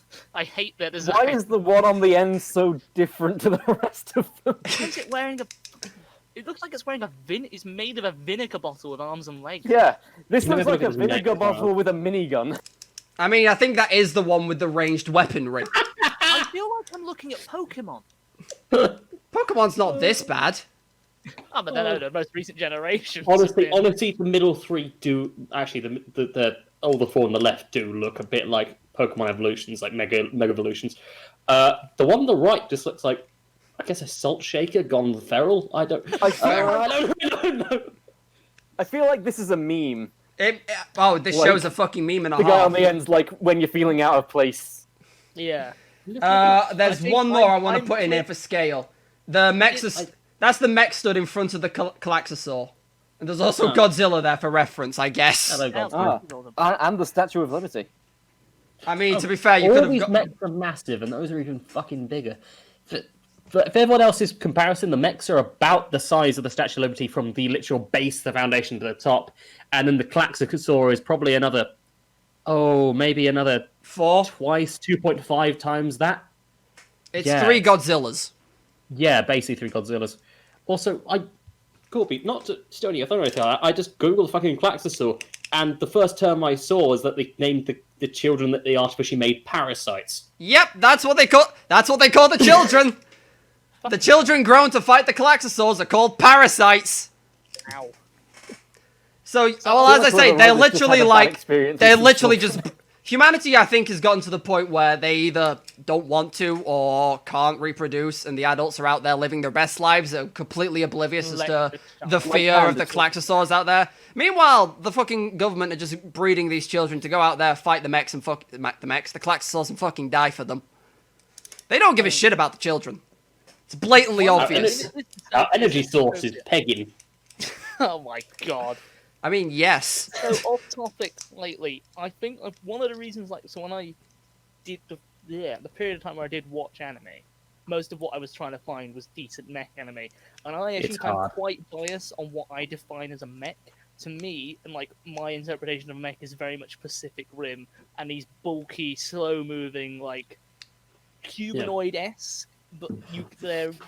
I don't know. The best way to describe them is I will say my definition of a mech. tons of metal, like Pacific Rim-esque. I will To say me, my. I don't okay. really consider those mechs in my eyes. I think My that's why I'm go-to trying to find image the quality is Ripley at the end of Aliens. all that, yeah. Oh, a power loader thing. When I think Okay, about mechs. Or I- the mechs from XCOM in the 2012. My mech, I definitely consider all those mechs, but at the same point, mine also extends to stuff like the ones in Neon Genesis Evangelion, because there's a whole thing where you see them being fucking put together. You see that they're in gantries and the like. These are clearly fucking I mechs. take the best example they're to get not. if anybody's, because my explanation was terrible.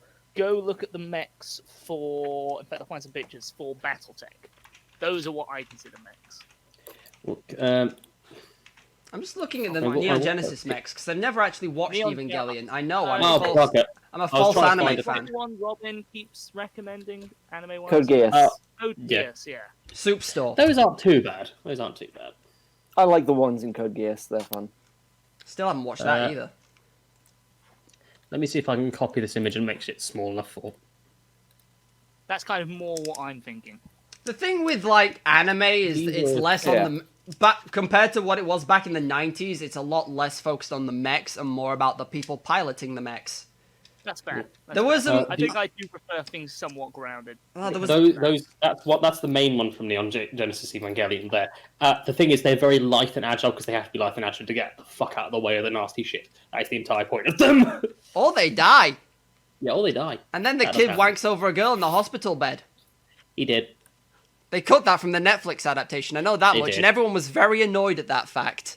Yeah, they were. Well, because Any comment on that, Tom? Well, they cut that, but they also cut it seems like an entire episode that actually explained what the fuck happened at the end. It felt like a lot went in Netflix adaptation. Not only that. To be fair, the ending made no sense anyway. But Oh yes, that's the point. back to Darling in the Franxx, which is desperately trying to rip off Neon Genesis Evangelion. Yes. I'm sorry. It was inspired by. That's what Trigger said at the time. And for any of those who know Studio Trigger, Kill la It's Kill. just a guy called Trigger, to be honest. They made Kill la Kill. That's all you need to know. Oh, I didn't mind Kill la Kill. Kill la Kill was Okay. great. Okay. It's just... I'll get to that. Let's make nudity a superpower. Alright. Yeah, they're known for the horny. Let's be honest. Yes. Clothes are trying to kill you. Alright. Anyway, this I wish there was more to the plot. this than show follows a specific squad of parasites, and I can't believe I just fucking said that sentence. They are in the series called Squad 13. However, I like to call them the Cook Squad, and you will find out in a bit why. Cook Squad. I just need a picture of the fucking group, just so y'all know what I'm on about. And because, well, to be fair, you've seen two of them. Two of them are the ones in the mech, holding the mech, so where are they? There's the majority of them, but not the main protagonist. That's fucking great. Does she just walk around with those fucking handles on her buttocks, basically? No, it's like one of the, that's the suit you wear to pilot the mech. Right, but if you That's what you walk get outside changed the mech, into. you walk around. Yeah, Hurry okay. up and put my ass paddles on. A sentence we've all said at some point in our lives. So, I wish I.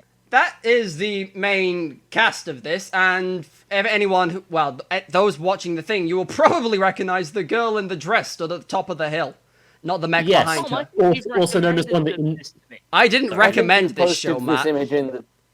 This is, Cool. You definitely brought it up. yeah, Because because, I recognise this piece of artwork. yeah, Yeah, this he's is, brought it up before, yeah, but not like in a massively positive sense. I will say that the girl in the very top of the image, the one with pink hair and horns, is also known as probably one of the internet's waifus. So be careful what you say here. what, 02? Yeah. That's actually her name. Spoiler, because I would not recommend watching this series. Somewhere, evil. there's somewhere between the individual that walks the line between human and Klaxosaur.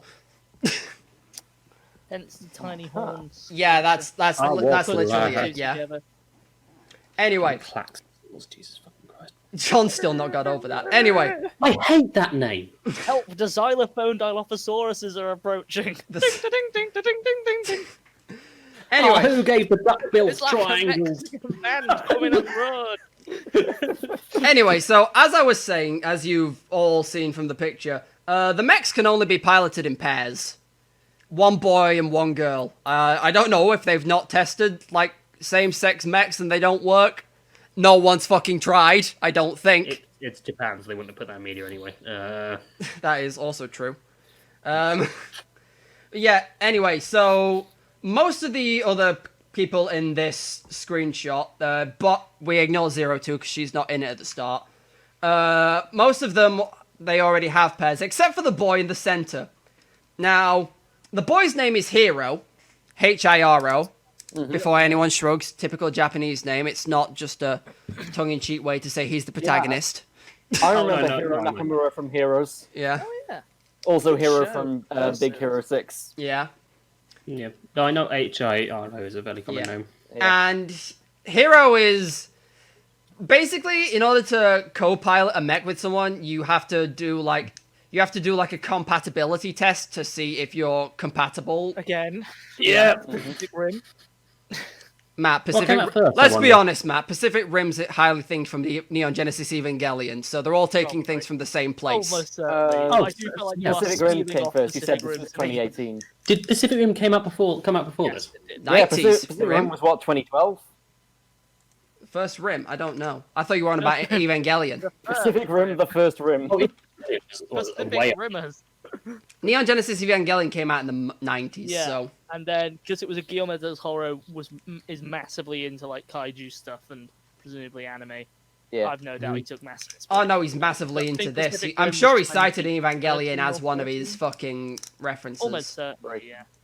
But yeah, so he's Yeah, having May 28th. compatibility issues with pretty much everyone. And I don't know, he really just wants to get out there in one of the mechs and just fucking kill all the Klaxosaurs because, I don't know, it brings you Yeah. pride or something.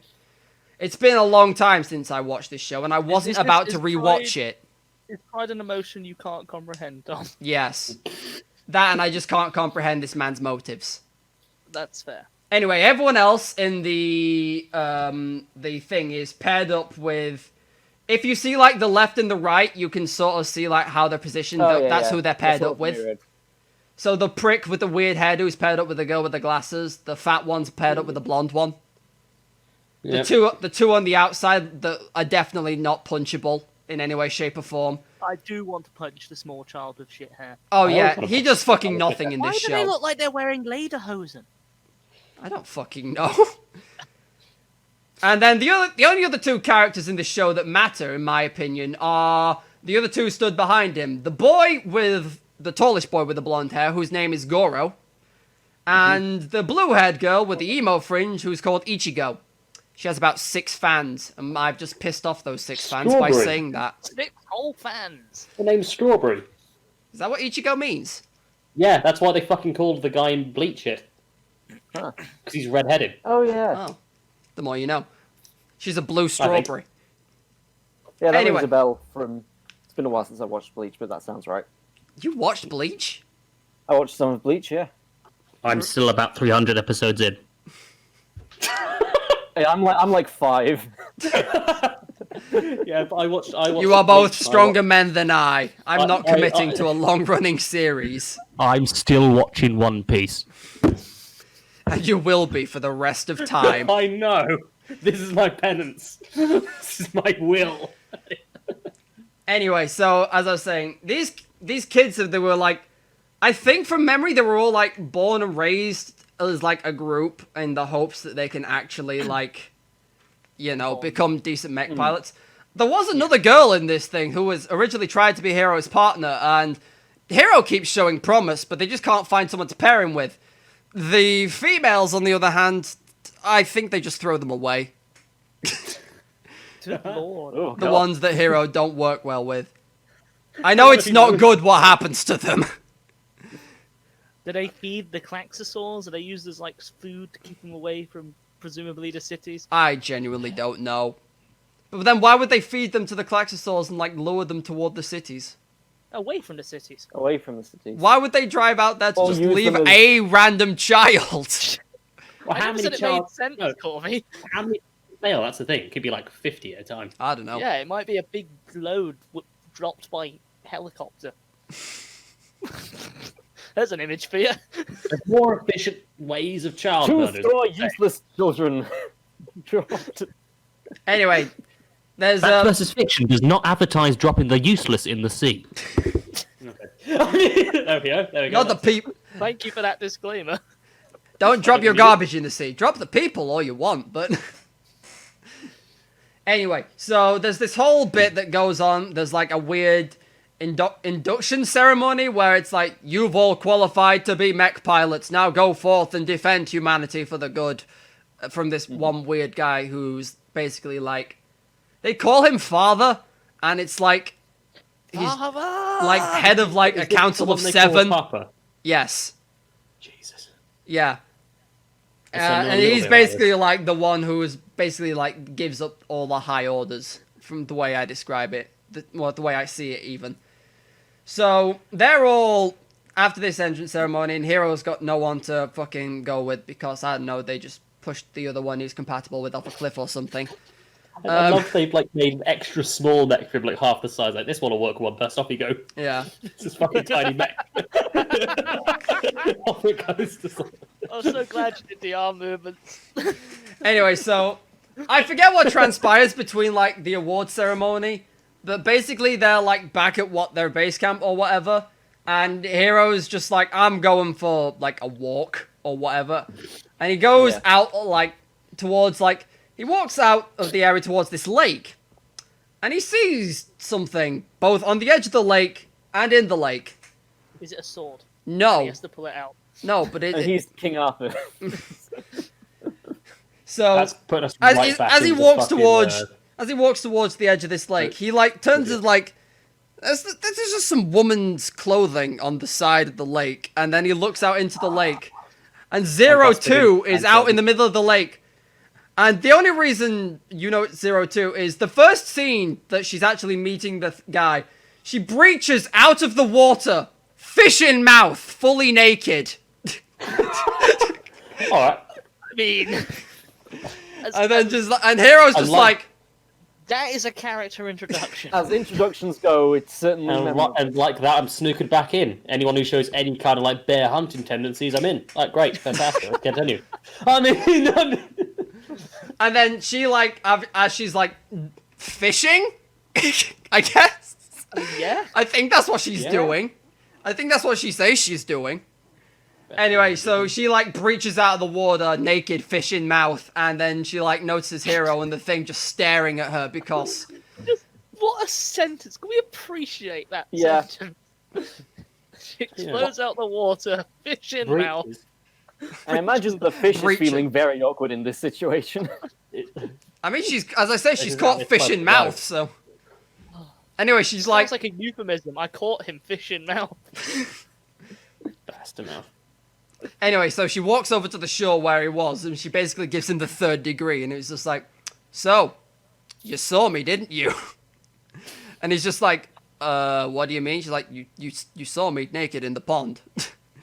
It's just like, I love that you, because in my mind you said lake initially, now you said pond. So the lake has suddenly shrunk dramatically to this tiny body of water.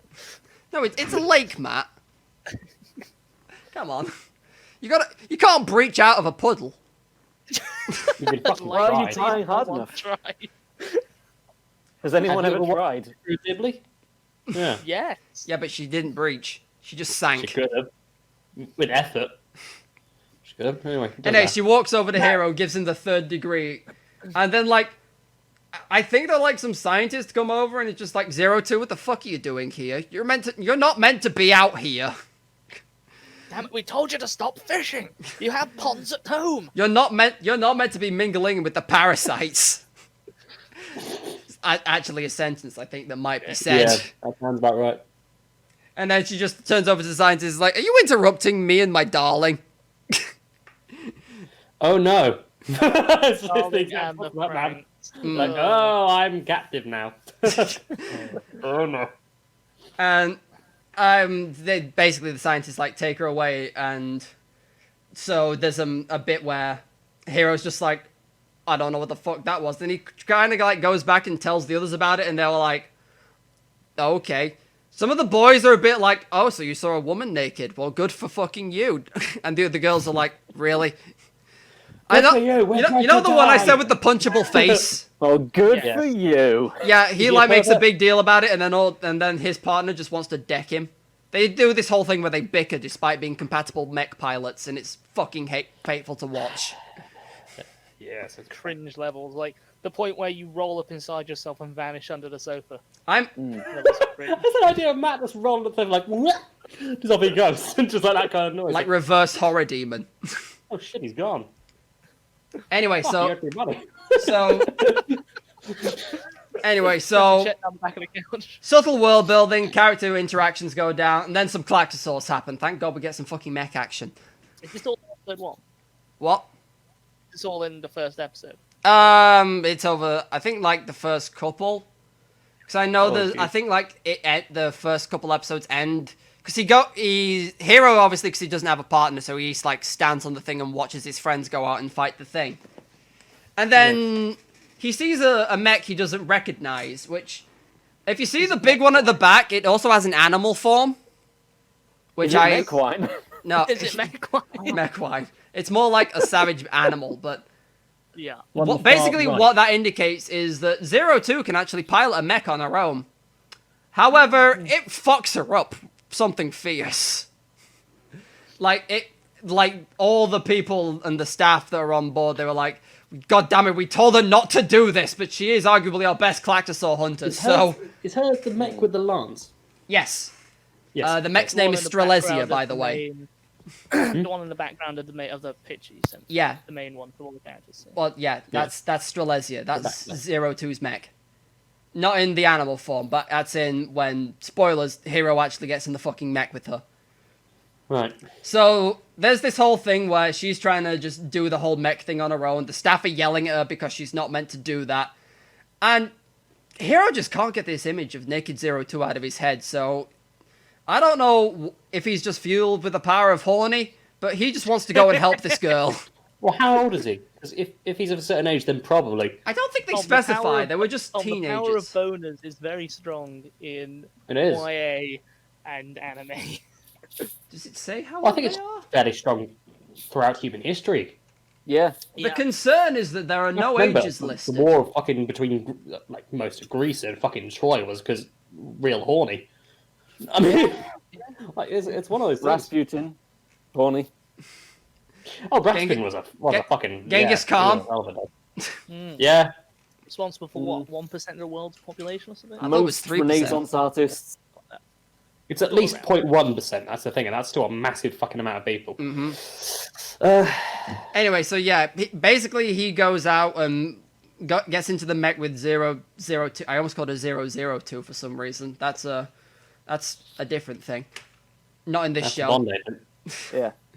That's And someone he, who's a few ranks below James Bond. yeah, Or above. or if you, I'm gonna say or above. You don't know. Is 001 the best or the worst agent they've ever had,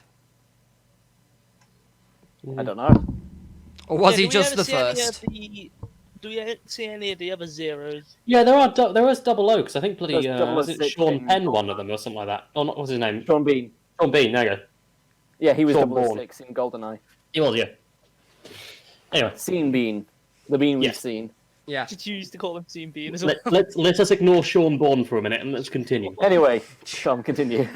So yeah, he goes out, does this whole thing where he saves her, and like, he saves her. He gets in the mech with her, and then like the mech transforms into the form that you see on the big poster, and they fucking wreck shit. They like, it's surprising how compatible they are. It's a big thing. In fact, they make a point out of it. They also make a point out of that Hero isn't 02's first partner. No. I think she That's ate the others. Oh God, I Well, think. have Like the snacks salmon. sometimes. Larry. You can't work on an empty stomach. I know it's proven because of how 02 operates a mech that she's just so aggressive that because of how you operate a mech, it takes a lot out of you. And because she can go a lot more than most the other people she pilots with, they can ride with her like 3 times and then they just fucking die. Also, Huh. yes, this is almost definitely an allegory for sex. You know, I wasn't thinking about that, except maybe for the ass paddles. Matt, they're powered by That's the doggy paddling. style. The mechs... I know, I was joking. She actually makes a joke as like, oh, so you want to ride with me again? And it's just like, this is just... I wouldn't feel bad if feel these weren't uncomfortable right teenagers. Please don't hunt me like salmon. If these were young adults, I would find this possibly acceptable. Yeah, how If they weren't dying horribly. They're not old enough to be making these jokes, are they? That I've looked and all I can find is teenager written on the thing. Great. However, they are old enough to conceive. One of them has a child later. Great. Fucking hell. Look at the poster. Which one do you think it is? Because I can tell you, you're wrong. Is it the two that Um, argue continuously? Blonde. Which? Oh, I'm gonna say which blonde. Realizing there's only Is one it- blonde girl. To be Is fair, it the girl John. with glasses? No, John was correct. To be fair, like once I'd not narrowed it down to the others, John was pretty much correct. Fat boy look potent, yeah. No, Tom, Tom, you've successfully identified the lesbian of the group, the one with glasses. Fuck, gone too far. Oh. Yeah. Okay. As much as I'm shitting on this show, like 15 episodes of it were actually good. I make this sound dumb as fuck, but it's when it aired, I actually enjoyed it when it aired. Yeah. Well, I did up to a certain point. As I made a joke to John, this is a good 15 episode anime. Shame there's 24 episodes. I wonder what the best mechs in an anime are. Because there's some decent ones, I know. I heard fucking I heard Attack on Titan described to me once. Like, not described, but like some people playing it. I generally thought like people playing a game have to be talking about their best friends. I generally thought, by the sound of things, it was actually a mech anime for a while. Attack on Titan.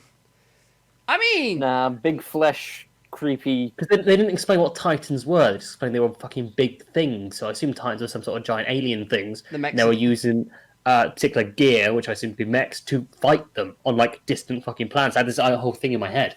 And no one actually looked at it. I was like, oh, it's this. Attack on Titan. It's better than the actual Attack on Titan would not nearly be as successful if it was a mech show.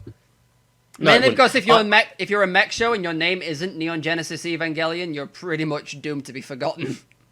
I'm just saying right now, I like Attack on Titan, and the problem is just the problem is the manga. There's so much of the manga that is for so long just basically politics and shit like that, which is interesting if you're reading a fucking book. If you're going into an anime after a fucking first season season 2. Yeah, season 2. If you're going to an anime that is fairly action-packed the first season, and then the second season is that, then yeah, I can understand there's a massive disconnect there. But at the same point, I still think it is good. I need to rewatch. I need to actually watch season 2 and 3. I will pull up through 2. Season 3 I like. Season 3 I really like, because that gets more into... 4's the last season, isn't it, that's coming out? Hmm? The season 4 of Attack on Titan is the last season of anime. Ever. Yeah. There's no more anime after this. You mean the last one of Attack on Titan they're ever doing, or what? Yeah, the season 4 of Attack on Titan is the last season of Attack on Titan. Well, I wonder if that means to finish the manga. I need to catch up with it, because there's a whole thing that in that when you become a Titan shifter, you've got exactly 13 years left before you just die. I'm sure season 4's the end. So I know there was a 5-year like time skip. So I know that Aaron's only got like 8 or 7 years left, maybe like 5 actually in his thing. So yeah, they're gonna have to cut off at some point before the cast just fucking die. I feel like in that universe, whether or not you're a Titan shifter, your lifespan's not going to be that long. No. So as far as I'm aware, Sasha's still fine and Connie's still fine. Which are the ones you. Oh, thank God, Potato Girl's still alive. Yeah. Oh, she's doing fine. There was a horrible fucking bit for a while where she basically had to fight a 3-meter tall Titan, the fucking bow. That's pretty bad. And she finds it, and it's actually eating someone, and because it's such a small fucking Titan, it's worse because it's taking bites at someone. Ugh. And that's like, oh fuck, I didn't consider that fact. That's bad because it was like maybe 5 minutes. I've just googled it. Season 4 is the final season of Attack on Titan. Oh, I guess they finished it. Nice. Back on topic, man. I wish I could Google Darling in the Frank stuff without finding 02 porn. That's called safe search, my friend. I've got it on. Oh. Much like my fucking VPN right now. Oh, that's another good mech anime I forgot about because it's technically it's a weird mech anime. It's Tengen Toppa Gurren Lagann. That's great. Oh yeah, Gurren Lagann. What a show. Lagann? Nah, fuck it, I don't care. It's all about the spiral energy in your DNA and why. Good news, lads. I found an image of the breaching. That was That not what I is was an expression and a half on Hero's face. I'm not 'cause putting he thought- that in the video for reasons, but Yeah. I didn't think it would be that close. No, I thought he'd saw. Yeah, I her was act, expecting out like to the from a lake. distance. I think she For the I viewers- think he saw her from a distance, then she saw him, and this is how she approached him. Yeah, I'm just saying for the you're viewers, approaching there's me. a distance of maybe 15 centimeters max. They are not Maybe. socially distancing I'd correctly say that's in more this like photo. 10 centimeters, John. Yeah, that's what I'm saying, max. Oh yeah, no. I'm just saying like I'm trying to. Yeah, I was trying to avoid the chest area, Matt. Thank you. Yeah. Anyway, where was These I? are not tasteful moods. Just let that sink. Corby just turned- I don't know how long I'm gonna leave that silence in. So I'm gonna leave that in, but I don't know where I'm cutting it. Anyway, oh yeah, piloting mechs being a metaphor for rampant teenagers having the horn for each other. Yes. And Darling and 02 killing men. That was Oh yes, yes. Having a little snack. yeah, on other people. But Yeah. I think Calaxisals eat people. That might be a plot thread. I can't. As I say, I watched this when it aired, and I watched it weekly. Back when I actually could watch seasonal anime, and before there were too fucking many to keep up with. I complain, but on the flip side, it's good to have choice. Yes. Anyway, I'll so deal with the narratives. the whole thing goes down where there's a whole thing between the blue-haired girl, because like her and Goro and Hiro, who are the three front characters on the main poster, they kind of like they all grew up as like a trio of friends. And there's also a thing where it's like Ichigo might have feelings for Hiro. We don't fucking know. But Goro has feelings. Basically, do you want me? If I had a fucking whiteboard, I'd draw you a fucking chart of like who wants to bone who. Be honest, Corby, you probably need to invest in one if you're going to continue with the anime thing, because there's so many that are fucking Like just a whiteboard that you can obviously draw one up. I will say, Oh, no. look at that uniform. I- I hate the red like reverse tie thing they have. I fucking I just don't despise like the it. fact Oh, it yeah. looks like they're wearing lederhosen. Oh yeah, it is Is it literally just the just like buttons and that? No, because you've got the buttons and then you've got the lines going up, and especially on the fat kid at the back, because they're also shorts, and then you've got suspenders. It's fucking weird. Matt. Do you just not like the fat kid? Is that what that is? No, it's just whatever. Anyway, as I was saying, Matt despises the large. I probably should explain why I call this group the Cook Squad. Oh yeah. Oh yeah. So, as I was saying, Goro, Ichigo, and Hiro kind of grew up together. And due to this, some of them have developed feelings for the other. Now, Goro likes Ichigo, who, good for him, that's who he pilots the mech with. He gets to spend a decent amount of time with her. Ichigo likes Hiro. And Hiro wants to bone 02 because she preached out of him at a lake. Breached, not preached. Out of him. Preach. Let me tell you about the salmon. Ever heard about God? I want to hear about some Jesus. It's more literally like she comes out there and is like, hey, have you heard of this thing called sex? Comes out of the legs just like, so, do you want to fuck or not? And it's just like, I don't know what you're on about, I'm sorry. Please stop breaching in front of me. And please get dressed for the love of fuck. Oh God, stop breaching. So yeah, there's obviously like everyone's concerned for Hiro because they hear this thing from like the higher ups. There's like everyone that's ridden the mech with 02 ends up dying, and they like Hiro as a friend, and maybe more if you're Ichigo. So the solution is to kill 02, right? no. Ichigo's solution was to try and make Hiro fall in love with her. No. There was a moment where the fandom set on fire because she just tried to kiss Hiro in front of Goro. Goro just literally walks down the stairs of the thing as Ichigo's trying to preach to Hiro why he shouldn't be in the mech. And he's like, but I love her. She's like, you don't fucking know what love is. I can breach to you too, Hero. If you Just give as me a salmon in a pond. This is like a fucking flop out of them. Like, I don't know. Because I should also specify, because these kids have just been specifically bred to pilot mechs, no one's taught them what love is. No, I was gonna say. And 02 wanted to show him what love is, so. Oh God, does 02 eat them? Is she like a mantis? Is she a She's a man-eater, Just out of the Matt. fucking water. The man. I mean, muffled from the salmon. I don't know if that's something my mind has made up, whether she like actually eats them or not, or whether they just get like horrific things from piloting the mech with her.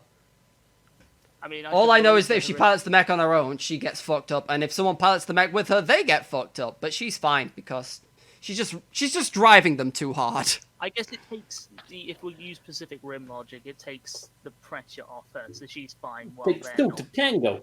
Oh. You know, except she can withstand a lot more pressure, so you know. Yeah. Anyway, so as I say, there's this whole thing where Ichigo tries to convince Hiro not to go with 02 anymore. I think it's like around between the second and third time. She's like, "You'll die the next time you go out there." He's like, "But I get to be in the mech with her. It's all I've ever wanted, Ichigo." God, he is such a... It's all I've ever wanted since I met her yesterday. Well, no, he's always wanted to be like a successful mech pilot, but because he's had compatibility issues. At which point, Ichigo screamed "simp" at the top of her lungs. She did, and then she kissed him as Goro walks down the stairs, and Goro's just like, "Well, there goes my fucking chance," and just walks back up the stairs. Oh no. He literally just... You know that thing anime villains do where they scowl and you can't see their eyes through their glasses? Yes. Oh yeah. Yeah, he literally has one of those moments where he's just like... And then he just turns around and walks back upstairs as Ichigo's just trying to make out with Hiro to try and change his mind. And he's like, "I'm sorry, Ichigo, but I don't feel anything after that." And that's like, fucking hell, dude. Oh, fuck. It doesn't feel the same way compared to when I do it with 02. Combo. Jesus. Yeah. And there's just like that whole fucking bit that goes on. Yeah. Anyway, because the thing needs to carry on, they do go out with in the mech the third time after a lot of debating and Hiro being in and out of hospital and being like, probably shouldn't. And then Ichigo literally just has a fucking row with 02. It's like, "You can't go out there, you're gonna kill him." She's like, "Look, he just does what he wants, okay? If he wants to be with me, that's not my problem." Sounds like a you problem, bitch. I mean, it is fair enough. For it's like, hey, he's got his own thing going on. Also, it doesn't help as well that I think 02 is just like, I'll find another partner like I have done before. Yeah, it's not great. But yeah. Although I think like she does actually like take a liking to him because I don't know, like she's piloted with other people before, but as I said, the compatibility is off the fucking charts. She never called anyone else darling. She just does that to him. That's a special thing. She's a fucking predator. She is. There's a weird sections where like she's openly flirting with him in the dorms, and the others are like, "What the fuck are they doing?" Because as I say, they don't know anything about relationships. They're not, socialized. Yeah. So 02 is just doing this weird thing where she's like trying to feed him, and the others are like, what the fuck is this? And then one of the others is like, I think the fat one says to his partner, is like, "Can you try that to me?" She's just like, "Sure." I like it. Like, okay, let's give this a fucking go. But I do like. I think looking into this, is 02 the only person in this universe who wants to fuck? Yes. Right. Cool. Because 02 and the artist who wrote it. Oh yeah, well clearly. and the staff at Trigger. Did you say 02 was part Claxosaur? Yes. Is that because the secret to fuck is in the Claxosaurs? I don't know. It just. Oh no, they've stolen Austin Powers' mojo. That's what gives them their fucking power. That's what this all is. I've lost my mojo. The Klaxons hold the horny key. We must get it back from them. So there's also like a whole bit that goes on where, okay, I need to open this poster up at the cast again, just so you see the two at the back. The one that I said was the one with The lesbian girl and the boy with The poor people who went to a better school than me, yes. He's not actually tall. He stood in the box. He's the shortest person in the No, he's the second shortest next to the other one. I'm so happy. Okay. So those two are like, they sort of don't get on, but they have to get on with each other because the mech thing tells them to, basically. Yeah. And there's like a thing where during one of the battles, they like just basically the mech stops working and stuff, and they nearly fucking get offed because of like the disagreements they're having in the mech. So the blonde-haired girl, whose name I've forgotten, but all I know is that she's a thirsty bitch. Hey up. What's her name? Kokoro. That's her name. Same. Literally Yeah, the kid Japanese didn't- for heart. yeah. Oh. Jesus Christ. So yeah, Kokoro basically is like, okay, look, I know you and what's her fucking name? Well, hold on, Ikuno. That's the lesbian one. Is I'm that the sorry, I girl have to purple head? differentiate between them Purple that head. way. I'm sorry. It's the only way I can get my point across without. No one cares. It's fine. So Well, she basically goes to him. It's like, I know you're having like compatibility issues with her. Why don't you just like try swapping with someone else and just see how that works out? And he's just like, yeah, okay, fine. Who do you think you should swap with? And then she's basically like, do you want to try piloting with me? And there's this whole bit where, like, oh, I always feel bad for the fat guy because he's like so gullible. Because he's like, we're gonna be. He's basically like one of the earlier episodes. He's like, we're gonna be co-pilots forever, right, Kokoro? And she's just like, yeah. And then like a few episodes later, she leaves him to pilot the mech with the other kid. I remember. Oh. Yeah, they actually have better compatibility ratings when they swap. So, Right. also they have a child. Oh, those two have kids. Oh, Her It and was the blonde. the blonde girl and the one who has resting bitch face. The twat at top left. Yes. There's this whole thing where they like, I don't know why they go out and they like explore like a ruins of like where humanity used to live. And then she like finds a book on like reproduction and just like kind of like pockets it secretly and takes it home. And then she's like reading it in the back in her spare time. And then she just basically turns to her pie and she's like, I want to have a baby. And basically he's like, I'm sorry, what? What the fuck is this? What dost thou want, wench? I know not of this. Be gone. What?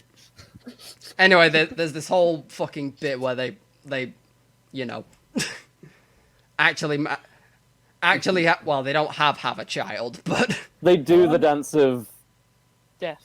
pleasure. Yeah, do dance. Please show me the They do the dance of debauchery. Just looking at this Yes. picture of the cast and the main mech in the background, answer me this one thing, Corby. Does that mech have a working mouth? Because if so, that's horrifying. I No. thought you were gonna say something else then, John. no, Well, when did we it's learn one that? of the things where like the face display lights up as Right. like to show Right. like the mech is being piloted. Because from here it looks like mouth and eyes. Yeah. And it's They have. concerning. I think like because they talk over the comms, and as they talk over the comms, I don't know if the mouth moves with them or what, but The hell is the mech called? I have the list. Hold on. Squad 13's mechs. There's Strelesia, which is the one in the picture. There's Delphinium, which is piloted by Goro and Ichigo. Argenta or Argenti. Argentea. Argenti? Argenta? Oh, sure. There's Ganista. And then there's Chlorophytum. No, Is that the pepper Corby, shake it, with all- Yes. It does have a face. It does have a mouth. I don't remember them the mouth moving, but as I say, it might move when they talk over comms. Yeah, it's disturbing. Anyway, where was I? Oh yeah, the fucking pair that baby. yeah, the baby. I don't know. I was about to say, was that baby born? I honestly can't remember. All I know Any is mech has a face like this. I don't like. I don't like it. built it with teeth, Brian! Brian! Brian Lester, where'd he go to the dentist? Oh, figures. Maybe that's how 02 eats her co-pilots. through the mech. She can pilot it alone, can't she? So, yeah. When you said you were going to eat me, this isn't what I had in mind. Just you're getting chopped down on. Is this the sex? I don't know. Just... After they fucking actually, yeah, that sentence that sentence works as it does. Never mind. yeah, okay, yeah. After they fucking. She's also just like reading. She also, I don't know if she took like more than one book or she just took like this is what adults Kama used to Sutra do. for dummies. Yeah. There's a whole bit where they like try and pretend to like do like a wedding bit for the two of them. I don't know why. This is after the show has fucking taken a nosedive. This is where I clocked off, and I'm like, I'm here for the memes at this point, and anything else is a bonus. But yeah, so there's this. That's the other thing. The only reason I feel bad for the fat guy, you know, when I said she left him for the one with the resting bitch face, they make him be the priest. They make the fat guy be the priest for the wedding, so he's marrying off the other two. It's just like, look friarly. yeah. I mean, yes, but at the same time, this man has been cooked so hard. Anyway, the thing ends and they all go to fucking space. The end. I don't give a shit anymore. Why the fuck would they go to space? So, there's a whole thing where, like, a secret race of aliens had invaded the Earth to try and get rid of the Klaxosaurs. I don't fucking... As I said, this show... What they are? Klaxosaurs, even? Klaxosaurs a natural phenomenon? Were they made by Iceland? Who knows? I thought you were going to say why they're made by ISIS. No, Iceland. No, The Matt. frozen food Shop. supermarket. Specifically the shop and not the Yeah. country. I think the way it's described was that Klaxosaurs, like Godzilla, live deep in the Earth's crust. And they also live here like we do, and it's their planet, but we don't give a fuck because we're humans and we're a bunch of cunts. Yeah. Yeah. So we made a pact with some fucking alien beings who are willing to destroy the Earth if it needs be in order to get rid of the Klaxosaurs. Because humanity's a piece of shit. I feel like that's going from 9 to 11. I feel like someone Especially forgot. Oh, yeah. That's going The from 1 contract to there. 11. Especially considering I'm right in thinking that the Klaxosaurs are only on Earth, right? Yeah, as far as I'm aware. Why would you go that far into it not being your problem to blow up the Earth to get rid of them? Because They gave the aliens You motivation. can just leave. John, as I said, Yeah, what about- they gave the aliens motivation. I stopped giving a fuck, though, so... Right. Okay. It was literally, I got to the point where I was like, everything up to episode 15 was acceptable. Borderline pretty good, actually. Up to episode 15, I was invested. And then, like, 16 onwards, this show did the biggest U-turn I've ever fucking seen after Trigger did, like, 5 lines of coke and says, we're going to space, boys, come on. He gave himself a coke enema and everything went out of hand. And into That would space. kill you. Yeah. But yeah, this is a notoriously, like, Studio Trigger thing. They just can't end anime. Between, like, Kill la Kill, this, and SSSS Gridman, I don't trust Trigger to end anything. I mean, Kill la Kill didn't end awfully. I don't think it ended shittily. It just kind of ended. Like, for Kill la Kill, from what Luke's told me, the manga goes on after where it ended, so they just basically, like, they put a nail in the coffin, basically, even though they shouldn't have. I did like Kill la Kill. It was good, if you're a rampant pervert. Yeah. Exactly. I mean, Which says more about me and you, John, than I think it does about anything else. I liked it for the plot. John wears protection, it's fine. That big suit of hulking armor is all that he needs to stop the lady. And Which if he'd watched Kill la Kill, you would know that he's way compensating over too much, and you actually have more power the less clothes you wear. You do. There is a nudist resistance. Why do I feel like we're stepping very close to bloody... I can't remember the anime name. The one where dirty jokes were illegal. Oh, Shimoneta. Shimoneta. Look, once I get round to watching Kill la Kill, it will probably make its rounds. Much like... And this is to go even further beyond pervert. Oh, boys, you have not even began the descent into degeneracy. No, I'm aware. What else I'm just looking at what else has been made. Corby, we talked about episodes of... Sorry, go again, John. Oh, I was saying that Corby talked about certain anime that I've watched that have reached the depths of... Degeneracy. Yes. Depravity. Which Yes. ones? What's that one where they're reviewing them? Oh, interspecies reviewers. Yeah, maybe that one.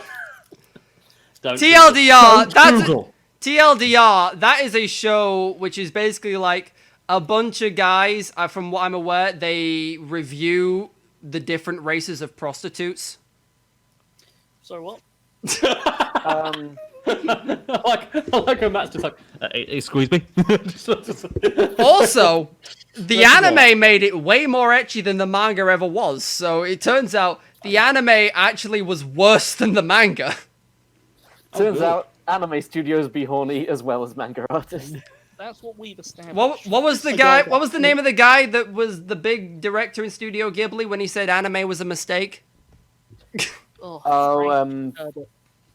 it Miyazaki? Yeah, Miyazaki. Miyazaki was the one who famously said anime was a mistake. Despite the fact that, I think you're confusing him with God. No, Miyazaki thinks of himself as God. Miyazaki's a prick. Despite being a good... Miyazaki's just not... Despite making some of Studio Ghibli's best films, he's just a prick. Well, Most of you won't know about this, but he walks out on his son's first anime film screening. and said For Miyazaki's he son. he went outside for a cigarette and told the press he's still a boy yet. He's not yet become a man. I mean, yeah, that's pretty fucking bad, but at least it's not the worst bad thing, because at least, like, he's a boy, he still has potential to do something. That could be worse, but it's like the 97th percentile of shit rather than the 100th. I mean... Better or worse than the dad from Evangelion? And on that note, should we wrap up? Yeah, alright. Well, I think everyone needs to go to horny jail, so... Yeah, somebody get the bats to bonk them. As much shit as I give this show, I would honestly give it like a 5 out of 10. Five sausage octopuses. Yeah. It doesn't get the... No pork knuckle. It gets the pork middle finger for go the fuck to space. I don't tell them about the pork knuckle because they'll think it's the same. Also, I just started to look up what else Studio Trigger have made, just in case people give a shit. I'm curious. So we have Kill la Kill, obviously is the big one. Yep. When supernatural battles become commonplace. Right. Space Patrol Luluco? Space Patrol Luco or Luco. That original work. Kisniver, which when I said I need a fucking whiteboard to show you how to do Who Fancies Who, that one basically comes out as a pentagram. Nice. There are 7 main characters and everyone wants to bone someone else in some fashion. It's actually alright though. Okay, I beg to differ. Arguably, Trick is probably most well-known franchise. It's Little Witch Academia. Oh, yeah. Oh, yeah. I have heard of that one because it's the one that everyone confuses for My Hero Academia. It's a fairly recent one, isn't it? 2017 onwards, yeah. Yeah. Other than that, Darling in the Franxx, where they committed seppuku. SSSS Gridman, which I would actually recommend. SSSS Gridman is basically like, we're gonna try and revive, like, the guy in a suit fighting kaiju kind of show, except it's an anime. But it's based, I think Gridman was actually like one of the old, like, shows where they had, like, the guy in the transformation, the henshin things, where they had the guy fighting the monster of the week kind of bullshit. Oh, yeah. Like on your old kaiju TV shows. Yeah. Actually. But yeah, that one's actually worth a watch. But as I say, the ending committed seppuku, like everything. Right. And the other one, which is the newest one, which I've not watched, and is on Netflix, is BNA, Brand New Animal. I've heard good things about that one, so... Oh shit, they're making more Gridman. Never mind, I'm fucking down for that. Oh shit. Oh, they also made Inferno Cop. Oh, right. Inferno Cop's a great meme. So for those of you, I'm just going to sell Inferno Cop to you right now, because Inferno Cop is fully worth your time. So Inferno Cop is a series of episodes, there's 13 episodes, where the staff were not allowed to work on an episode for more than 2 hours a week. Okay. Oh. So it's like... I don't know how to describe... Gonna produce interesting results. It's so good because it's so budget. Like, they have, like, guys on, like, sticks as they move them along and stuff. and it's like this, like, this fucking... Obviously, it follows Inferno Cop, who is just, like, the police who doesn't follow the rules, and he's like, I'm Inferno Cop. And it's just like... I just clicked on a fucking picture of it, and all it says at the bottom is Auntie Grenda. By any chance, do you know of any of a way to get me back to the physical plane? Okay, shit. What the fuck is... Inferno Cop's worth a Into a watch. rabbit hole. But yeah, it's like the stereotypical like guy, like, you know when you do like the really like badly thing explosions that you can chroma key the back out of? Yeah. It's like those, and like if he's fighting a guy like this, he will be fighting like 5 guys, and they all look the same. So it's just like the same guy copy pasted over the screen. Yeah, Inferno Cop's worth a watch. Because the episodes are like 2 minutes long each, so... Oh, fair enough then. Where are they? I think they're on Crunchyroll, but you could probably find like clips of it on YouTube or whatever. You can probably find them on YouTube for me, safe. Yeah, there's just... Douglas Fiction does not advocate piracy unless it's for the just. Pay for Crunchyroll, you plebs! Watch your anime in 1080! See those 02 boobs in all of their glory! Or, you know, if you want that, just go to fucking Reddit. No, censor. Censor, take us to the end, take us out, somebody plug stuff. We have a Twitter, and we announce every week when we go live. So follow us on there to see the updates and a quick rundown of what each episode is. Obviously, full descriptions provided by John on the YouTube and Spotify and iTunes channel. But yes, we're on Twitter. I wrote the descriptions, now I'm vulnerable. And I believe Feel free the to handle for plug our Twitter account is at F versus F official. capital Fs. Corby, please Doesn't plug matter. something other than 02. Yes, I'm stop not plugging preaching. her. I'm currently copy pasting the Inferno Cop full series on YouTube to you guys. But Tom, where can they find you on YouTube? They can find... The actual Tom, not Corby. Okay, sorry. Harsh. I also have a Twitter, which is at randomjot, and I have a YouTube channel, which is Tom H. Jordan. And you can find my content there. What about your comics? You can also find my comics on Random Jot Comics on Facebook. I've done a few comics over the past few years, and you can read them for free there. Cool. Well, y'all can find me in the fucking bins, apparently, because I have trash taste. Oh, that's in the dumpster, yeah. If you're trying to find me online, though, you can find me on Twitter at GaiusNyx. That's GUIASNYX. You can find me over on Twitch with GaiusNyx, where there's an underscore in between the 2 words. And if you just put that into YouTube, you'll find me there as well, where I do Let's Play content. I read visual novels. He made quotation marks with his hands. I read books is basically what my channel has become. I gave up trying to play JRPGs a long ass time ago, and now I'm reading Steins Gate and Higurashi. It's a good time. John, I feel like you should be doing the audio description for the podcast.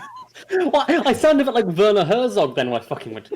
Like, he made the quotation marks with his hands. And just like this, with his hands. As opposed to with Anyway. my, I don't know, feet. But yes, as usual on a fiction weekend episode, we are going to end with a particular proverb by me, which may be real, may not be. It'll make you happy regardless, hopefully. I got one right. Only one. He's got 2 right. I got 2. He's got 2. All right, that's 2. That's good. Right. All right. Okay. 10 seconds. Here we go. What eludes the bear, the wolf may yet find. That's real. Real. That's totally real. I'm saying that one's real. I mean, it sounds real, which is why I'm going to say it's fake. Right. That's 10 seconds up. Corby was right. I made that up half an hour ago. It wasn't even back on based. track, It wasn't people. even Matt's based moving on on. anything. It really wasn't. No, fuck all. I made it. I was like, I'm wearing a bear necklace today. Yeah, Holy I talk shit! about bears. Holy shit! That means I've actually pulled that one back where those 2 were right and I was wrong. Yeah, I've exactly. We're now even again. Communism for all. you know Good what? night, everyone. The worlds are in. You know who else it wouldn't elude? Mechquine. All praise Mechquine. Still Mechquine! Who would win in a Isn't fight Mechquine between just oil? Mechquine- What? Isn't mech wine just oil? Don't make me stop drinking, Tom, to answer that. Mechquine. Who would win between Mechquine and Panjandrum? Or would they Oh, unify don't even together? give it a fucking they'd be chance, mate. united. Would they unify together and the greatest duo fighting team in history? Look, either Panjandrum would destroy Mechquine, or if they somehow unify, we have the Chariot of the Gods. Who was it that rode the chariot of lightning? Was that Zeus? Or is that something that was made up in Kid Icarus? I think that's something made up in Kid Icarus. If you're looking for a Chariot of Fire, that's Helios. Thor had a chariot pulled by goats, and he was the thunder god. Oh, good for him. Apparently, he could eat the goat, and the goat would grow back. Oh, doubly good for him.